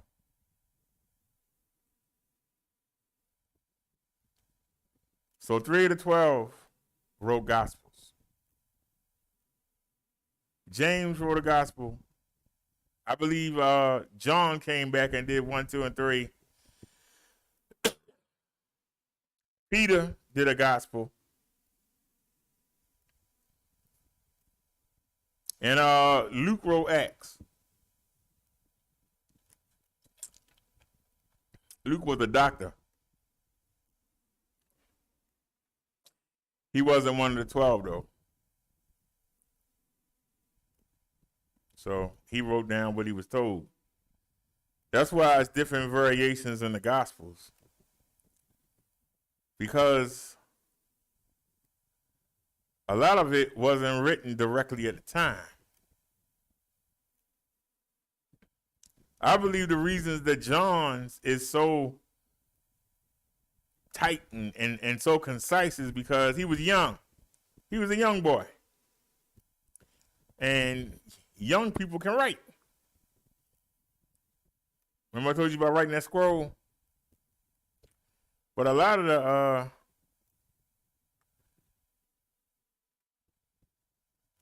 them didn't write until like 20 years after Jesus died.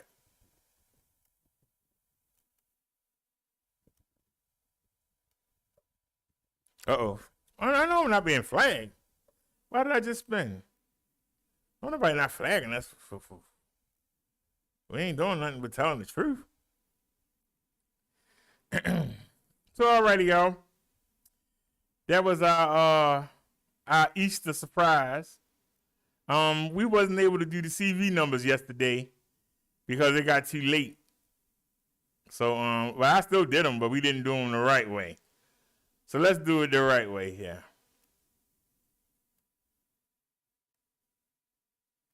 Wait a minute, I'm not saying them. There you go.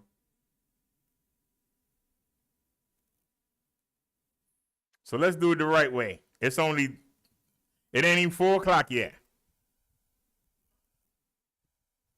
All right, so far in the United States, we got 31,407,038 known cases of the coronavirus. So far, we've lost 568,655 people.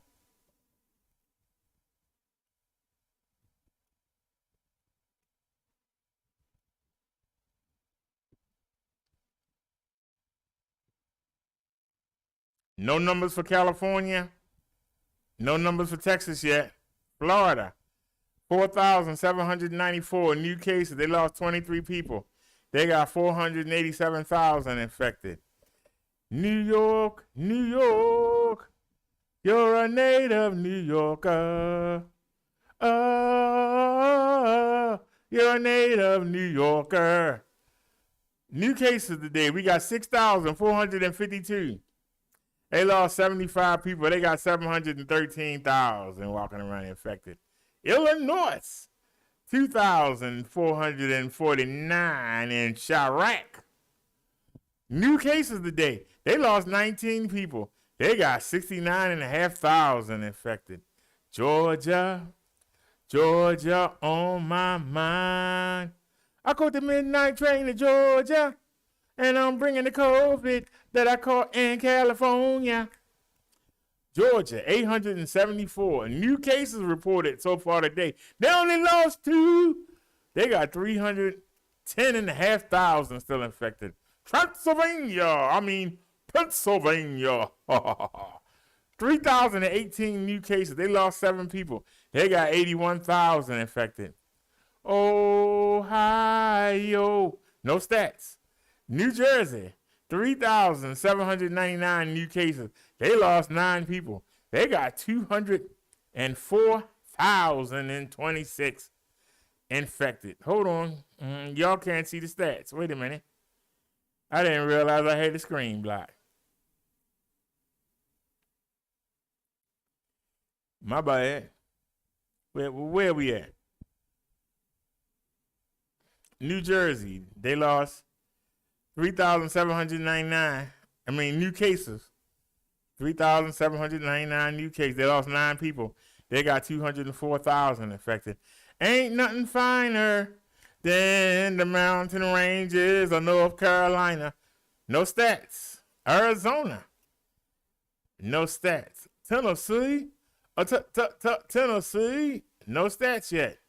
Michigan. What up, though? No stats. Ooh, Tennessee, Indiana, no stats. Massachusetts, no stats. Let's go back to yesterday, because anybody got no stats? Are we too early or something? It is Sunday. They haven't checked in. Guess the holiday. Let's go back to yesterday. Let's start over. Let's go to yesterday. Let's start over. We all know that California knows how to party in the city of LA, where they wish the gangs and the COVID would go away. Hey, I'm talking about California.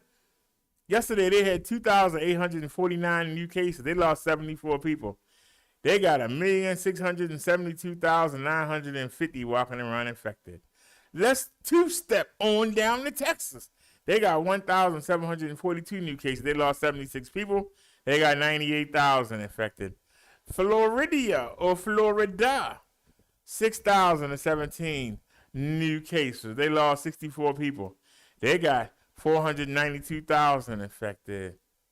We already did New York, so we'll skip that. But New York had 7,893 new cases. They lost 87 people. They got 720,500 infected. Illinois, 2,839 new cases. They lost 9 people. They got 67,000 infected. Georgia, 1,125 new cases. They lost 34 people. They got 321,500 infected. Pennsylvania, 5,327 new cases. They lost 36 people. They got 78,000 infected. Ohio, 2,293 new cases. And they lost none. They got 34,500 infected. New Jersey, 4,445 new cases. Hey, where's New Jersey? They lost 13 people. They got 200,000 infected. Ain't nothing. North Carolina, no stats. We already done that. Arizona, 706 new cases. They only lost 2. They got 19,000 infected. Tennessee, no stats. Michigan, what up, though? They got 9,292 new cases. They lost 65 people. They got 174,500 infected. Ooh-wee, somebody better find my hookah. Indiana, they got 1,049 new cases. They only lost 5. They got 20,000 infected. Massachusetts, 2,453 new cases. They lost 32 people. They got 34,000 infected. Virginia, 1,542 new cases. They lost 8 people. They got 562,000 infected. Wisconsin, 706 new cases. They lost 7 people. They got 7,400 infected. Missouri, or should I say Missouri, 535 new cases. They lost 19 people. They got 131,000 infected. Ain't nothing finer than the coastal lines of South Carolina. They got 1,243 new cases. They lost 17 people. No active stats. Minnesota, 2,064 new cases. They lost 11 people. They got 16,000 infected. Alabama, I said Alabama, 349 new cases. They lost 30 people today. They got 185,000 infected. Colorado, or should I say Colorado, 1,571 new cases of the coronavirus, but they lost none. They got 125,000 infected, though. Louisiana, no stats. Oklahoma, no stats. Oh, shucky ducky, it's time to go to Mitch McConnell's state of Kentucky. They got 579 new cases. They lost 20 people. They got 373,000 infected. Oh, it's time to go to my state. Ain't nobody caroling in my state of Maryland. We picked up 1,275 new cases. We lost 23 people. Thank God I ain't one of them. We got 397,500 infected. Quick draw McGraw. Let's go to Utah. 447 new cases. They only lost 1. They got 9,300 infected. Iowa.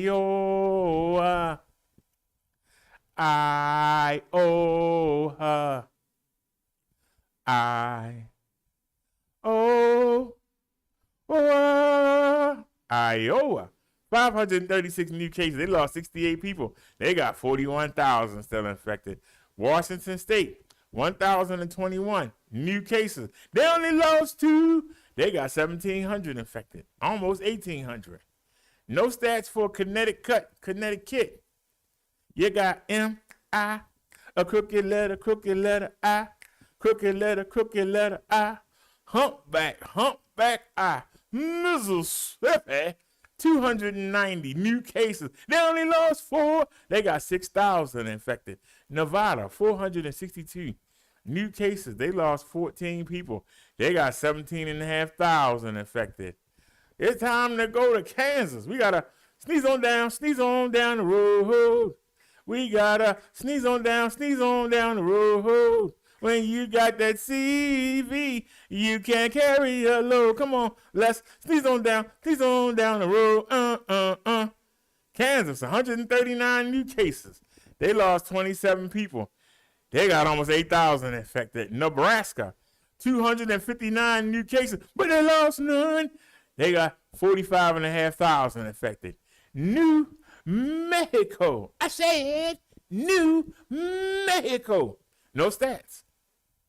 Idaho, Idaho, Idaho, Idaho, Idaho, Idaho,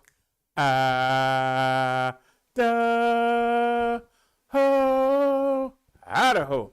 No stats. Oregon, 467 new cases. They lost 6 people. They got 15,000 infected. West Virginia, 453 new cases. They only lost 5. They got 6,700 infected. It's time to roll that R. Can we do it right this time? It's time for us to go to Rhode Island. No, we can do better than that. Come on, y'all. We can do better than that. I said it's time to go to Rhode Island. They have no stats. South Dakota, 175 new cases, and they lost none.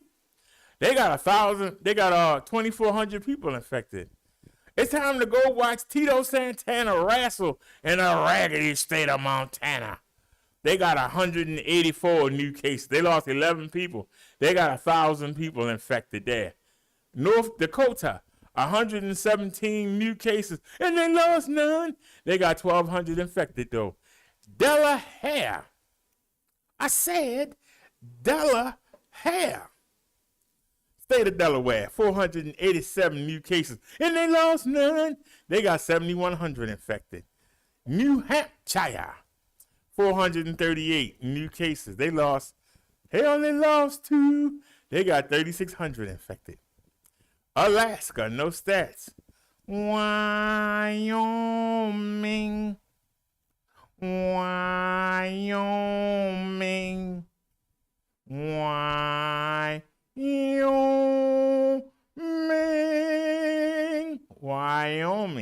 No stats. It's a pain to live in Maine. It's so mundane, 'cause everything seems the same. Oh, it's so boring. It's bound to leave you snoring. It's a pain to live in Maine. Maine, 279 new cases. They only lost 1. No active stats. The District of Columbia, 125 new cases. They only lost 1.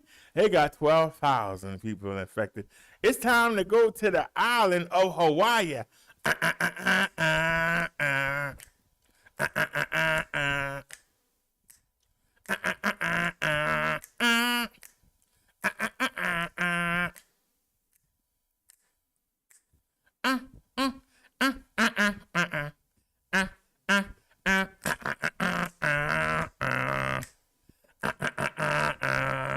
Hawaii 5-0. 112 new cases on the island. They only lost 4. No active stats, though. Time to go to Nighthawk country. The state of Vermont, Dun dun dun dun dun dun dun. Dun dun dun dun dun dun dun dun dun dun dun dun dun dun. Not hard country, the state of Vermont, 150 new cases a day, but they only lost one. They got 3,300 people walking around infected. It's time to roll that R again. We almost done. It's time to go to Puerto Rico. No, we can do better than that. Come on now, y'all. Help me out here. We can do better than that. I said we're going to Puerto Rico. 1,398 new cases. They only lost 5. They got 110,000 people infected. Let's go to Guam. They picked up 4 cases today. They lost none. They got 31 people infected in Guam. No stats for the Virgin Islands. No stats for the Maria Islands. No stats for the American Samoa. No stats for the military. Veteran Affairs, 468 new cases. They lost 13 people. We lost 13 veterans. They got 4,000 infected. No stats on the federal prison. And last but not least, the Navajo Nation. I said the Navajo Nation. 32 new cases reported. They only lost 4. They got 12,500 people infected on the reservation. Let's get to our totals. These here United States that we know of, 31,383,126 people have had the coronavirus. New cases, 66,154. Total deaths so far, 568,509. How many people died today? 803. Well, yesterday, 803. How many people that we know of are walking around the United States of America right now carrying the coronavirus? You got 6,919,985 Americans walking around with the coronavirus right now. Put your mask on. Social distance. Carry your hand sanitizer with you. Don't be on this list that we cover every week.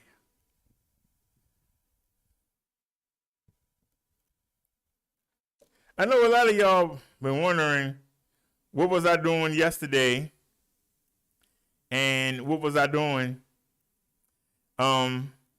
this morning?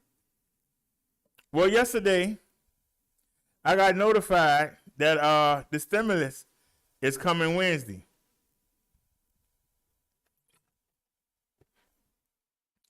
So y'all know that I've been watching this bike on Amazon, and they sold out 3 times.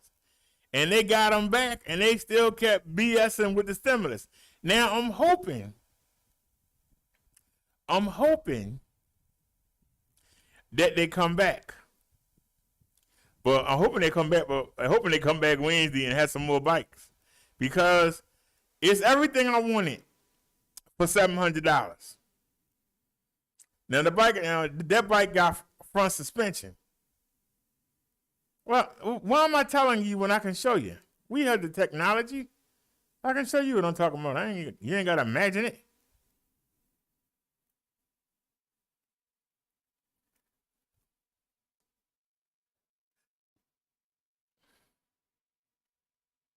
Oops.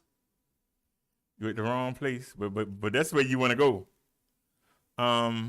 Go to the cart.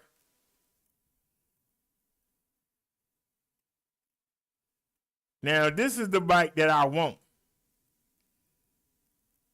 Not necessarily that I want it, but it did everything and they had a used one for $700.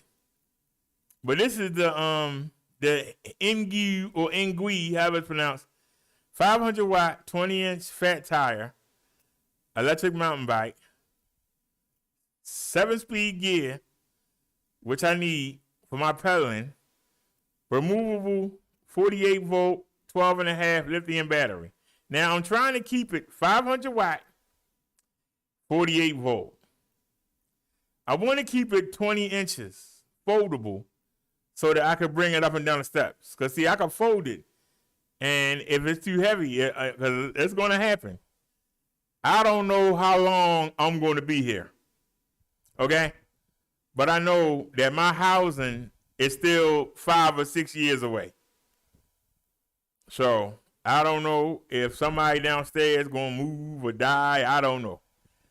But I do know I need something. I'm getting older. I'll be 51 in a couple months. I'm getting old. And I don't want to be trying to drag no heavy bike up and down the steps. But at least I could fold it up and sit it on the step.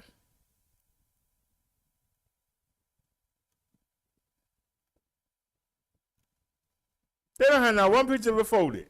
I've never seen such. Well, I'll show you on another bike. But I'm hoping that this one come back, that they have one. But if not, then we had to go to plan B.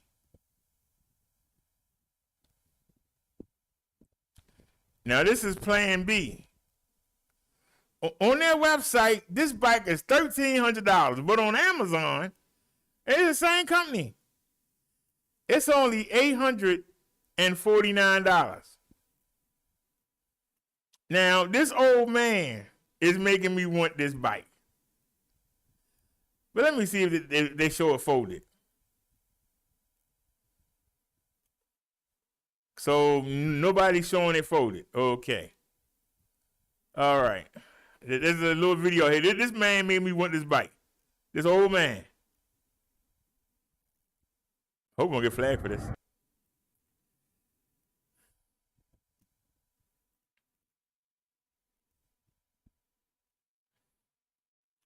Now, y'all see it has the front suspension.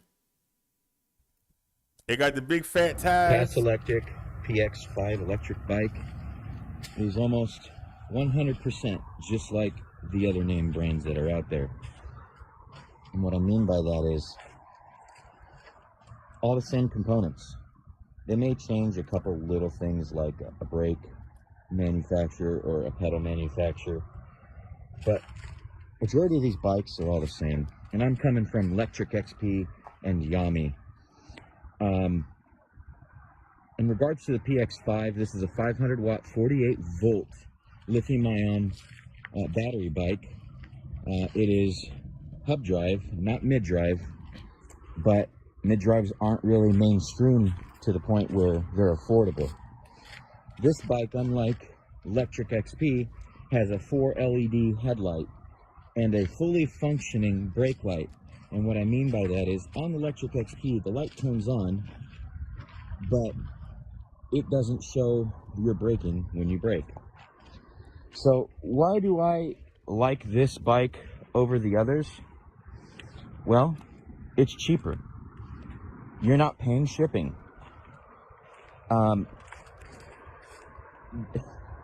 Not that you're not paying shipping. Incorrect. I shouldn't have said that, and I'm not even an expert YouTuber. Yeah, we see. What I'm getting at is, most people locally on your OfferUp are selling these things for a very affordable price.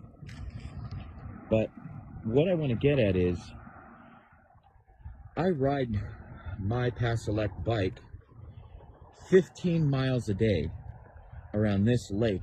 That is so beautiful. And I ride it That home, is so, I would just which is ride around and around and around. And this bike, when I get home, has this many bars.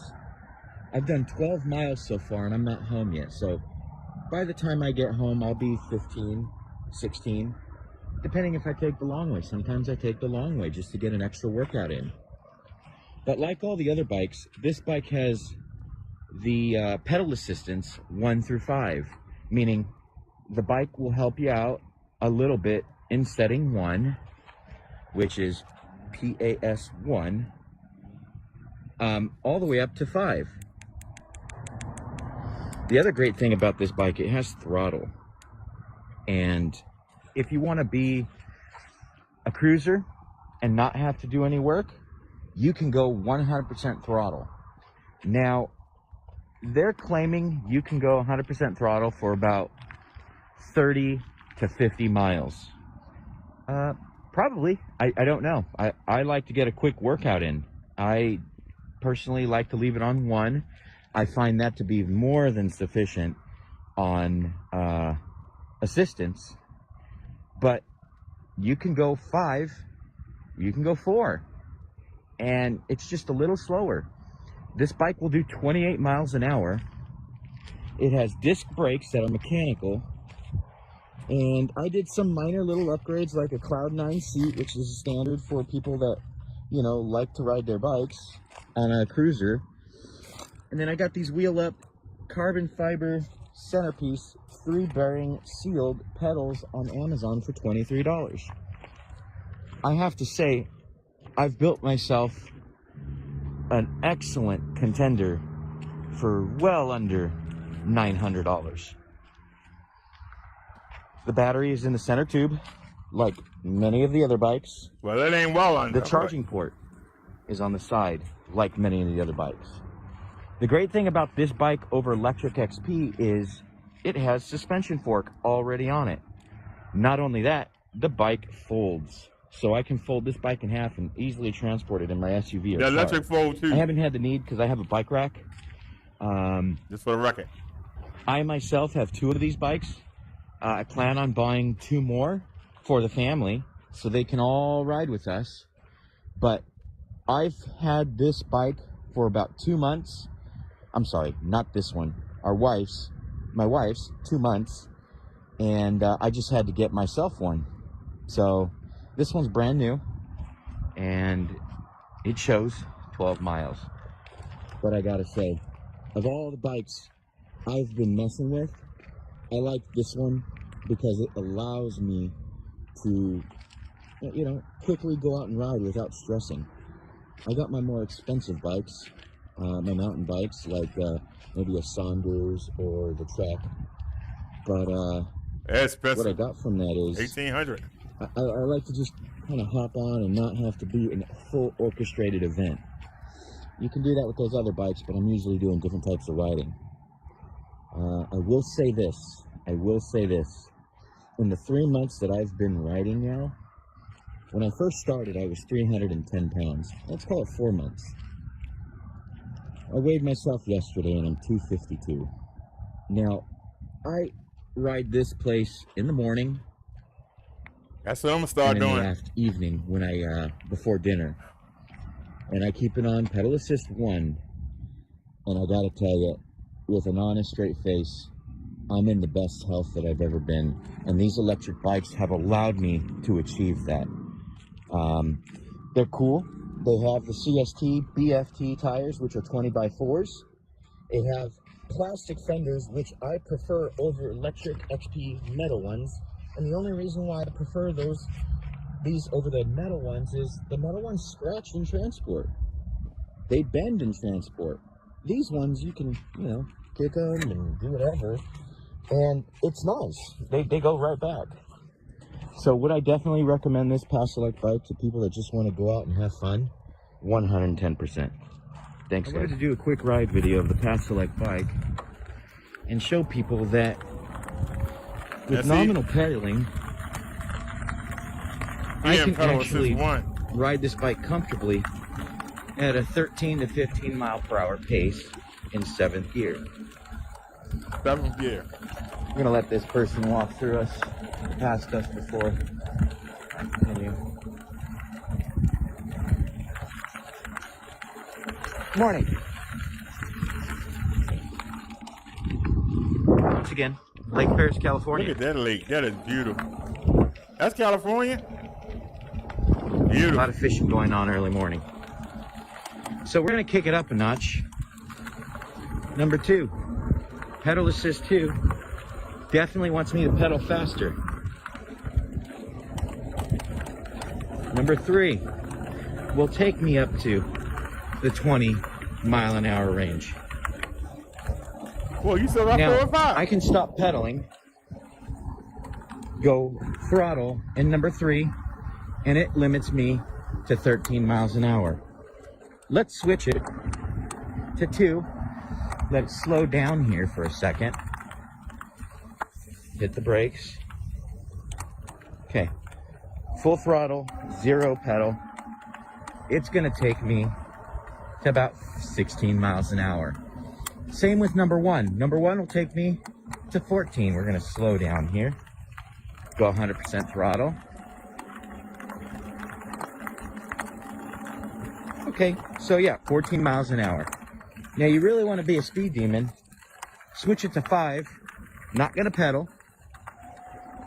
Much more torque, much more current getting to the controller, pulls from the battery.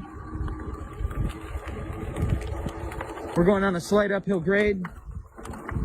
We're already clocking 23 miles an hour, and I've already been around this lake. I've already been using pass pedal assist number 1 the whole time. We're going on a slight uphill grade, and it's taking me 24 miles per hour. So, guys, for the price that they are offering these at, you can buy the electrics, you can buy the Yummies, you can buy all the other brands, Raton, that are out there, and those are all good bikes. But if you're a cost cutter, if you want to like save a little bit of money, you know how to put your bike together by putting a front wheel on, a seat, and your handlebars? Give Past Select a try, because this was... Now, this bike right here, as y'all can see, it got the tail light.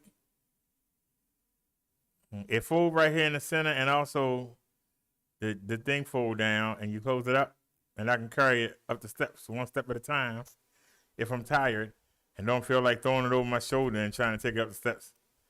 But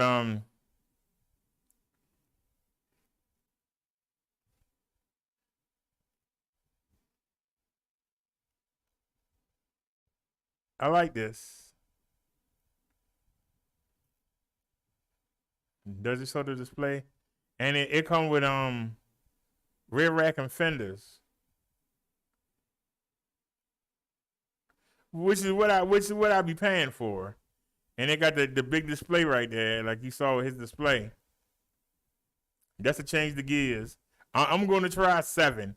He said 7 in passenger mode 1. The lower you are, the less the motor help you. But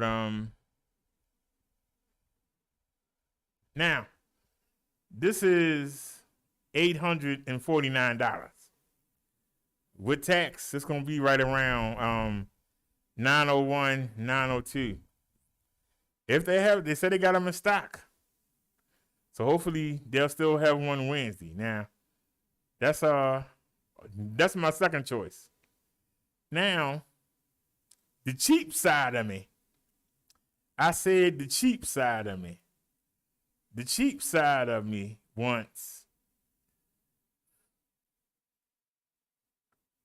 I don't know why I don't use them other bookmarks. You see how look at crane over there? Now, we go over here to watching.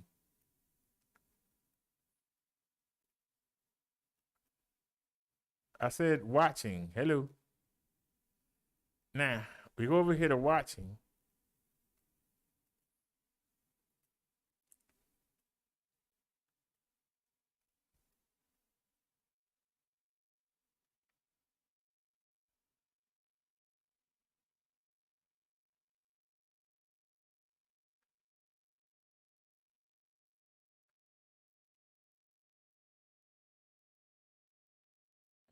This just look cheap.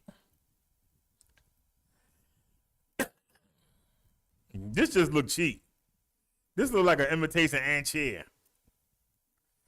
But this is 607. The only good thing about this is that it got the 3 gears. But it looks so daggone cheap. I mean, it looks cheap. But it's 500, it's 48 volt, 500 watt, which is what I'm looking for. But it looks cheap. And like I said, it's only $600. But it looks cheap. But it got the screen I want. It got the thumbstick. Matter of fact, it actually got 3 gears on the crank. So the 7 back on the wheel, it's actually 3 in the front. So this is 21 gears. And it says it goes to 26 to 28 miles per hour. But it looks so cheap. Now it's only $607. So, but like I said, it looks cheap. What do y'all think? It looks cheap. It looked like a Anchier knockoff. But the gears will come in handy for hill climbing and get me in shape. Them extra gears. Instead of having 7, it'd be 21. I'm sure I could find one that I could pedal with no help. But it just looked cheap. I'm just saying, it looks cheap. Okay. So, and we still got a couple more here.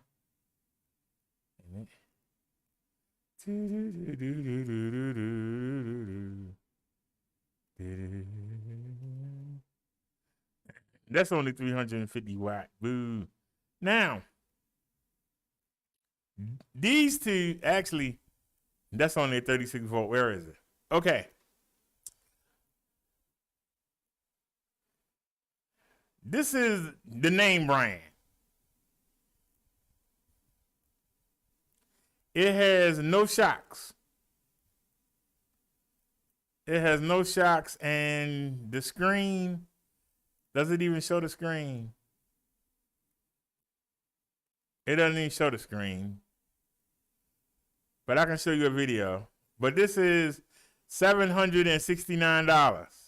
Okay? And it's the same thing. At least it got fenders. It don't even have a headlight.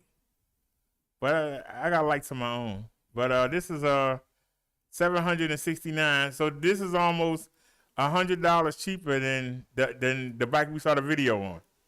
This is almost $100 cheaper, but they got the same. It's supposed to be the same, but this is an Echo Trick, and it's kind of like a name brand knockoff. Y'all understand what I'm saying? It's like a name brand knockoff. Echo Trick is a name brand. It's an American company, but it's kind of like if you got Coke, Pepsi, and then you got RC. Y'all understand what I'm saying? It's like you got RC. So this is only $769, and then with tax, it's gonna be about $800. So the other bike is gonna be almost $900. This will be a little over $800. This will be like with tax, $815, right? And now there's a knockoff. There's a knockoff. Here it is. Oh, that color is so ugly. Here's the knockoff. It's $756. So $769 versus $756. And this has a bigger battery. But as you can see, it's a knockoff.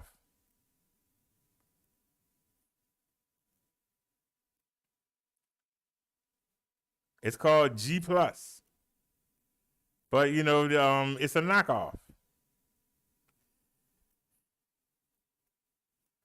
So it's only $756 versus $769. But this got a bigger battery. The battery's a little bit bigger. Not much bigger, but it's a little bit bigger. But I don't know the quality. It's a knockoff.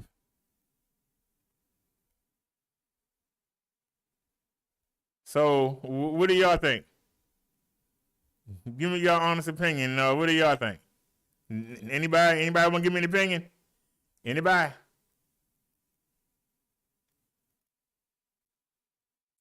Now, if we go look,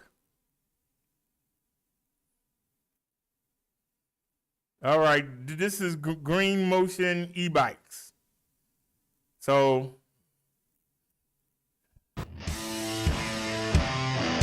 this is the bike.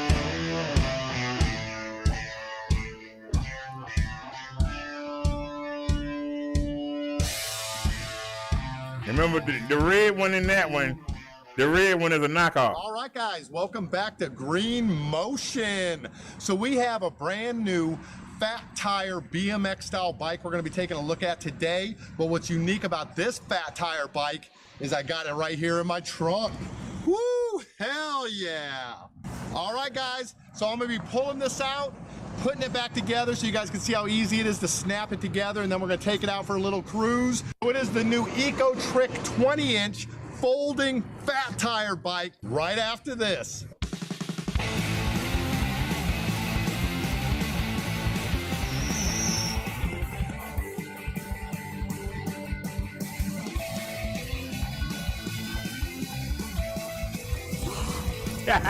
He wasn't fine. Yeah. All right, guys, the whole thing is packed in here with the battery and all. I just had to pop the seat off, and there was plenty of room in my trunk. Check it out. Just lift it one step at a time. One, take a step. One, take a step. One, take a step. Can't forget the saddle.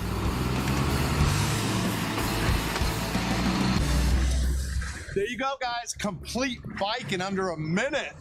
So this is the kind of thing I've been wanting one of these I could take to the beach with me. But up until this point, the little folding bikes all got the thin tires that wouldn't be any good on sand. And the fat tires are just too big to get in a trunk and take on a trip like that. So this is gonna be the perfect medium right here. I think I found the Goldilocks bike. So all right, guys, I'll have you come in. We'll run through some of the specs and then we'll take this thing out for a cruise. So you'll see here that we do have a 3-speed pedal assist.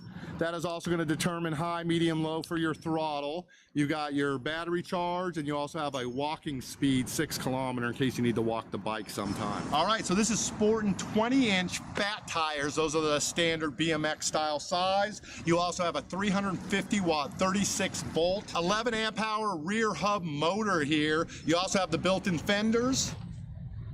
All right, guys, your 36-volt battery fits right on there, locks in with the key. No, that's the old version. With you for easy transportation. Wait a minute. And then you do have the standard bell, and you've got your little half throttle right here.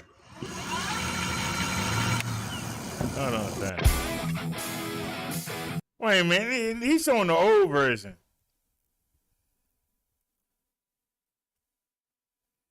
He's showing the old version. I hope that's not the old, no, because it said 48 volt. 48 volt, 13i.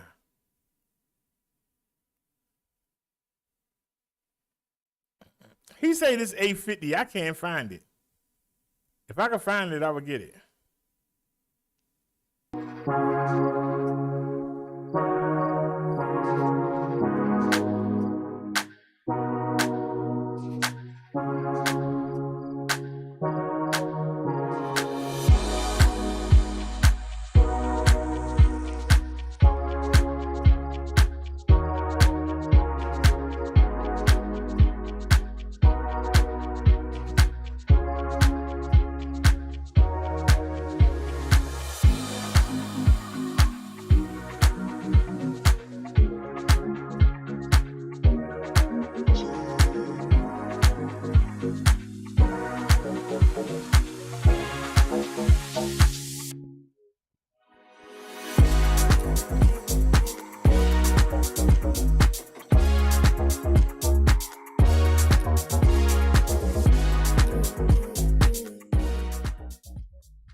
Welcome here to the banks of the Truman River in Warsaw, Missouri.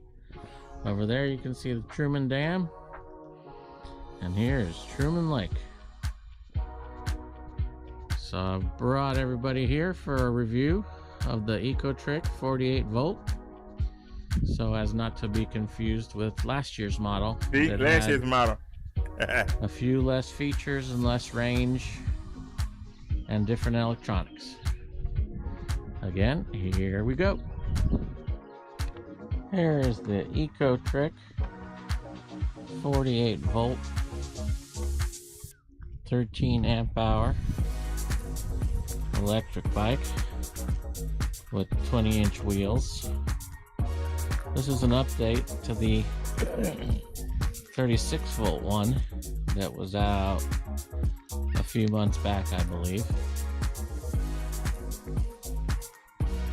Again, what's been upgraded on this bike versus the previous version, which was out last year, is that instead of a 13 amp hour battery, which would give you about 500 watt hours, this one's a 48 volt 13 amp hour battery, which gives you 624 watt hours. So that's quite a bit more range, about 130-ish more watt hours than the previous one. The previous one also had an LED display on the left-hand side here, over by these control buttons. It was just one with 5 red LED lights that you picked your pace with, but had no speedometer or anything like that. This one has the S900 display that does show you your speed, your level of pedal assist, and your battery gauge, odometer, and trip meter, etc. So that's a nice upgrade for those of us that like to see how our batteries are doing, see what kind of range we're getting. And you can go in by holding the up and the down buttons and modify a bunch of additional hidden settings that I will include on the video description so you can know what each of those does. I believe there's a total of 12. And then after you change your values, just wait 10 seconds and it'll reset back to regular speedometer. I've put 38 miles on this bike. As you can see, I haven't come close to using up the battery. About maybe 1 battery bar and 14 miles. Supposed range is between 23 and 28 miles on the battery alone, using the throttle mode. And with pedaling assist on eco mode, which is level 1 out of 5, they're saying 55 miles, but I've gotten nowhere close to that amount of riding time in yet. The other nice thing, by changing the P settings there on the menu, I've gotten this to a top speed of 25 on a flat and 28 on a downhill without the electric motor cutting out on me or stopping. That was a quick introduction and description of the Eco Trick 20-inch fat tire bike. Please subscribe to Next ! Where we'll focus on more details of this bike and other electric vehicles, along with various range, speed, and comparison tests. Thank you.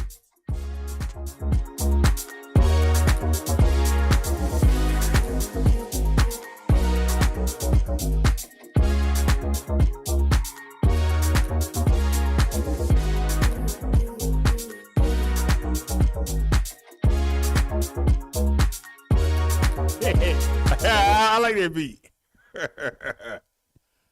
I like that beat. Meow, meow, meow, meow, meow, meow, meow, meow. The all-new Hyundai Elantra with a 10 and a quarter.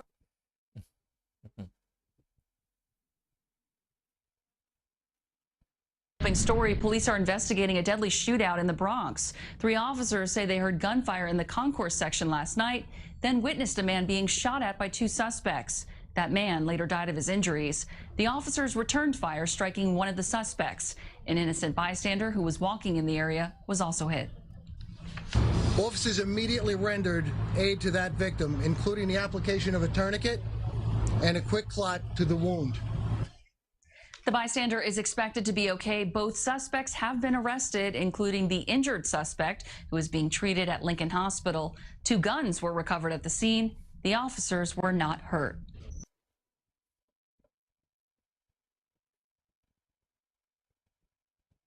What victim on talking about? He been on all day. And I got an Obama phone, and I'm all good. Hey, ain't nothing wrong with it. We all got to get through somehow, right? Hey, you already know. All right, have a good day. Yep. Yeah, man. We out here doing it big. All right, I had to make sure that motherfucker started. Oh, yeah, that bitch burning now. All right, Vic out there The grilling. all-new Hyundai Elantra with a 10.25-inch. Vic getting his grill on.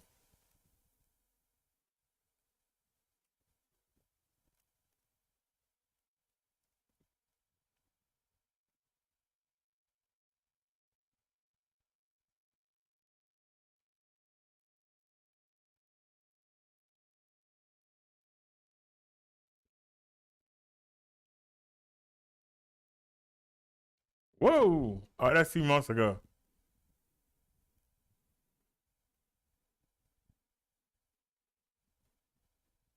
Having a great story.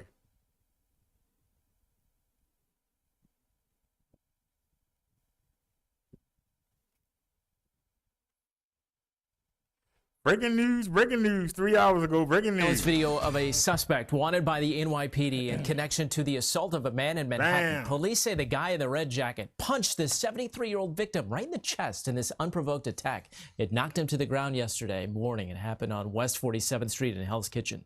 The victim went to the hospital where he is listed in stable condition. Stunning. Damn, I'm saying. Damn. That was rough right there. That was rough right there. That was rough right there.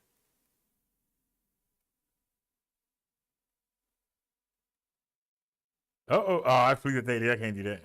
They're going to nail us. Uh-oh. 4 hours ago, breaking news. Police are searching for a suspect in 5 attempted bank robberies last week on the Upper West Side. Video shows the suspect on Thursday near 72nd Street and Broadway after he allegedly tried to rob a Chase bank. Police say the man passes notes to bank employees demanding money. In 2 of the cases, the tellers complied. No word on how much money he's gotten away with. Homebound. I'm saying. That man said stimulus wasn't enough. I need more money. Uh-oh. I don't know how I missed this one.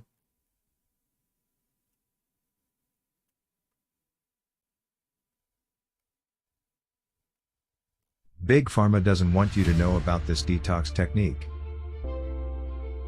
These detox patches are taking the world. Internet daydreaming. I'm alerted 6 tens of thousands of dollars stolen from several Gwinnett County banks. Police say someone with a counterfeit ID using it to drain a woman out of her savings. This is all unfolding in Duluth. CBS 46's Ashley Thompson is live tonight near one of those banks. And Ashley, you spoke exclusively with the victim. How much did she say was swiped out of her accounts? Well, believe it or not, $70,000 so far. Police say the thief withdrew $30,000 from this Chase bank here behind me, another $40,000 from a bank down the road. The victim understandably livid and wants this culprit caught. Duluth police now looking for this woman seen here inside of a Chase bank. Detectives say she's about to withdraw $30,000 of someone else's money. When she gets the cash stuffed inside several envelopes, she looks happy, even does a little dance.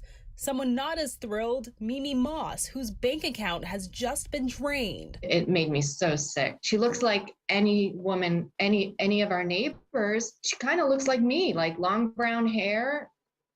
I was like, she was so confident. She was like flipping her hair and laugh. It made me sick. Duluth police say the woman in the video used a counterfeit ID to withdraw the cash. Moss suspects she knew how much to take because she saw what was in the account. They turned the monitor and showed her all of my bank account information and balances. Still reeling from the theft of 30 grand, Moss says the woman struck again, this time at a BB&T down the road. Then my husband adds me to his account and he said, my wife's identity has been stolen. Do not let anybody come in here and withdraw money. Moss says 2 days later, $40,000 was withdrawn. We went into the branch and met with them and said, how did you allow that? Moss says there was a security alert on the account, but the teller did not ask the thief the security questions. Moss says she doesn't recognize the woman, but investigators believe she may be local. The detective thinks they know me, or us, or our life, or our kids. Moss is now working to recoup her money, but still concerned that someone has her personal information and could strike again. You feel so violated. Like there's a lady out there every single day screwing with me. Unbelievable. Now, I have contacted both Chase Bank and BB&T, which is now Truist Bank. Chase says it has refunded Moss the $30,000, and Truist Bank says it is in constant communication with her to resolve this issue. Neither bank, however, would answer my questions regarding their security measures. Live in Gwinnett County, I'm Ashley Thompson, CBS 46 News. Wow, thank you, Ashley.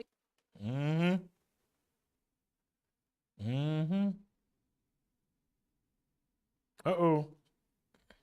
A horrific tragedy. It is how Carroll County investigators describe the death of this Mount Zion high schooler.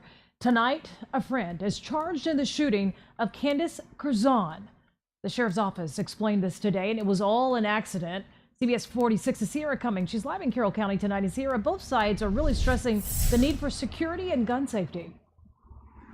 Yeah, that's exactly right. Investigators telling us they're now dealing with two heartbroken families. Back on Tuesday night, Candace and a group of friends went out for target practicing. She never ended up taking a shot that night. The 17-year-old died in a backyard. Someone so good and so pure. She literally had the kindness of a toddler. And it's honestly so sad that she's gone and that we never get to see her again. The local Dairy Queen now missing one of its sweetest reasons to visit for customers and employees. A lot of people cry before they come in, cry on their way home. Co-workers describe Candace Curzon as radiant and relentlessly loving to all. The last thing that she said was, "I'll see you guys tomorrow." And then tomorrow came and everyone was crying. Word of the accident hit close-knit Carroll County hard. The sheriff's office saying a group of friends were target practicing on Tuesday in a backyard. I think everyone is distraught. When it was the teens' turn to shoot, the gun was jammed. As friend Jeremy Gray tried to clear it, the .22 caliber pistol went off, a bullet hitting Candace in the head. Accidents happen, and now two families' lives have been changed forever. And one is forever gone. The only thing that you can say is that I'm sorry. Words are few and far between for so many still in disbelief. Tori Grosset says the family has since come to visit the DQ, managing to stay strong through community prayer. Police confirm Gray got a hold of his grandfather's gun. Stupid. Young lady dead over something stupid. I just don't understand it. Stupidity. Uh-oh.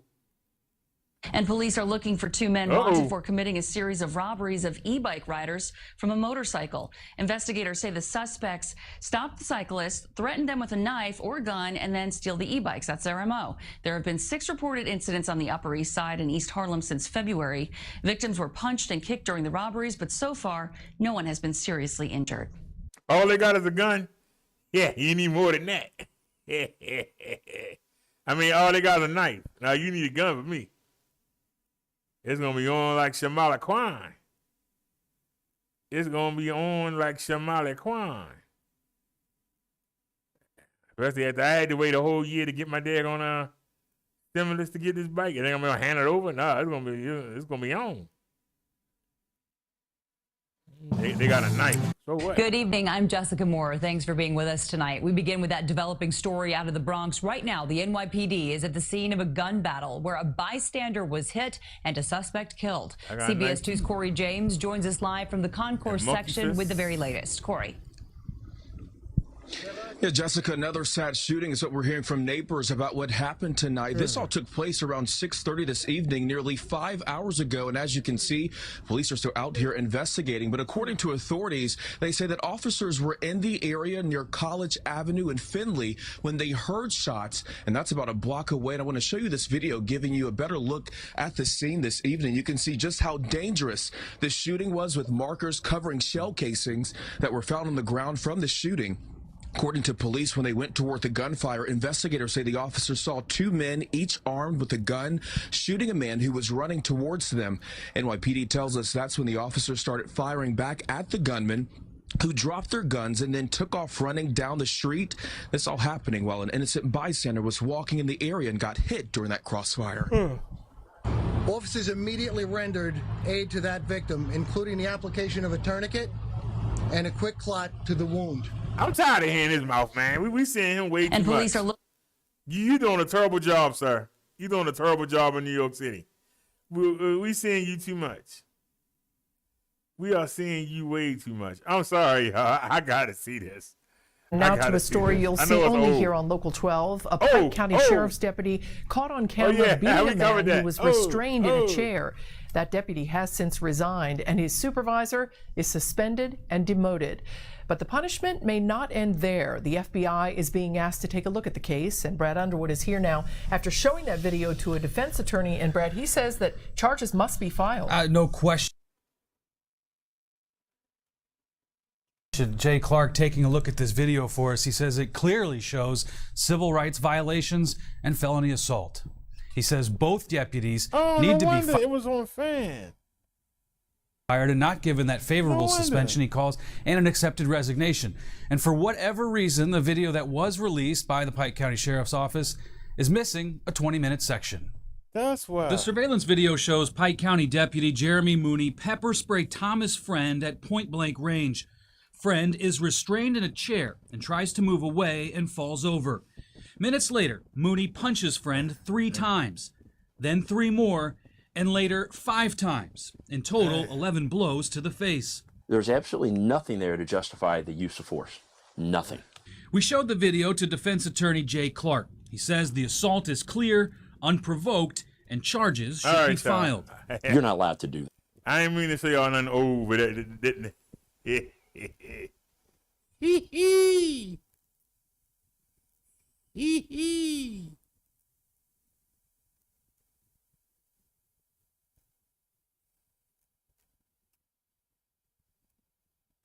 What?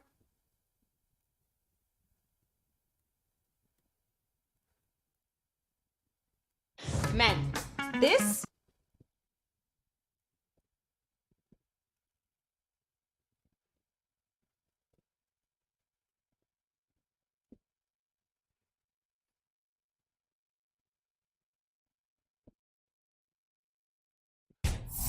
Well, I don't know. Now that I'm old, I don't know that I would feel this way. But when I was younger, I always wished I had 2 birthdays, double the presents and the birthday cake, and double the headaches, too. Yeah, and double the calories, Rick. So it may be good that you only had 1. It's the latter, however, for a 22-year-old who couldn't get Social Security to fix the error. After a year of trying, he decided he'd better call him. What's your birthday? August 14th, 1998. Joseph Mincy believes he was born on August 14th. His mother concurs. You sure it's not the 15th? I was there. Here's a certified copy. And look at this. A copy of his birth certificate confirms Joe Mincy entered this world on August 14th. Or is it the 15th? It depends on who you ask. Social Security has my birthday as August 15th. Wait a second. Even his driver's license says the 14th. But sure enough, Social Security says it's the 15th. And it told the IRS. With the discrepancy, no stimulus payments and no tax return refunds. Altogether, around $5,000. Here is a SS5 form. Joseph filled out a form and mailed his original birth certificate to Social Security. It denied the correction and lost the certificate. It's really hard to see your kid suffering when he needs his money. He needs his tax return money. He needs his stimulus money. He's trying to go to school. Joseph wants to be an audio engineer, but to get this fixed, he may need to switch his major to government relations or leave it to us. I literally got a call this morning right before you contacted me. This is normally the part of the story where we talk about how we got the young man's birthday corrected and we say, case closed. But it didn't happen that way. Social Security corrected the error, but redirected us to Georgia's Department of Health. The birth certificate shows the 14th, but its computer shows the 15th. State Registrar Christopher Harrison to the rescue.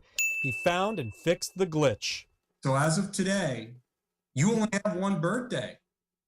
Finally, man. Finally. Thank you, Harry. Say hello to stimulus money and a refund, and just in time. With 2 birthdays, Joseph was aging fast. Now we can say, case closed. So the man had 2 birthdays.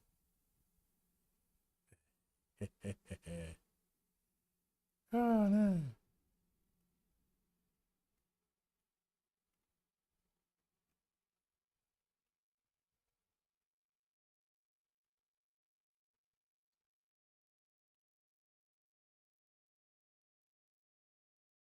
So not one person said anything in the chat. Oh, well. Alrighty then. Let me get out of here then. Y'all have a great day. Happy Easter, everybody. As Nia would say, see you soon. As I say, hey, I'll see y'all tomorrow. Y'all have a good one, and we out. Peace.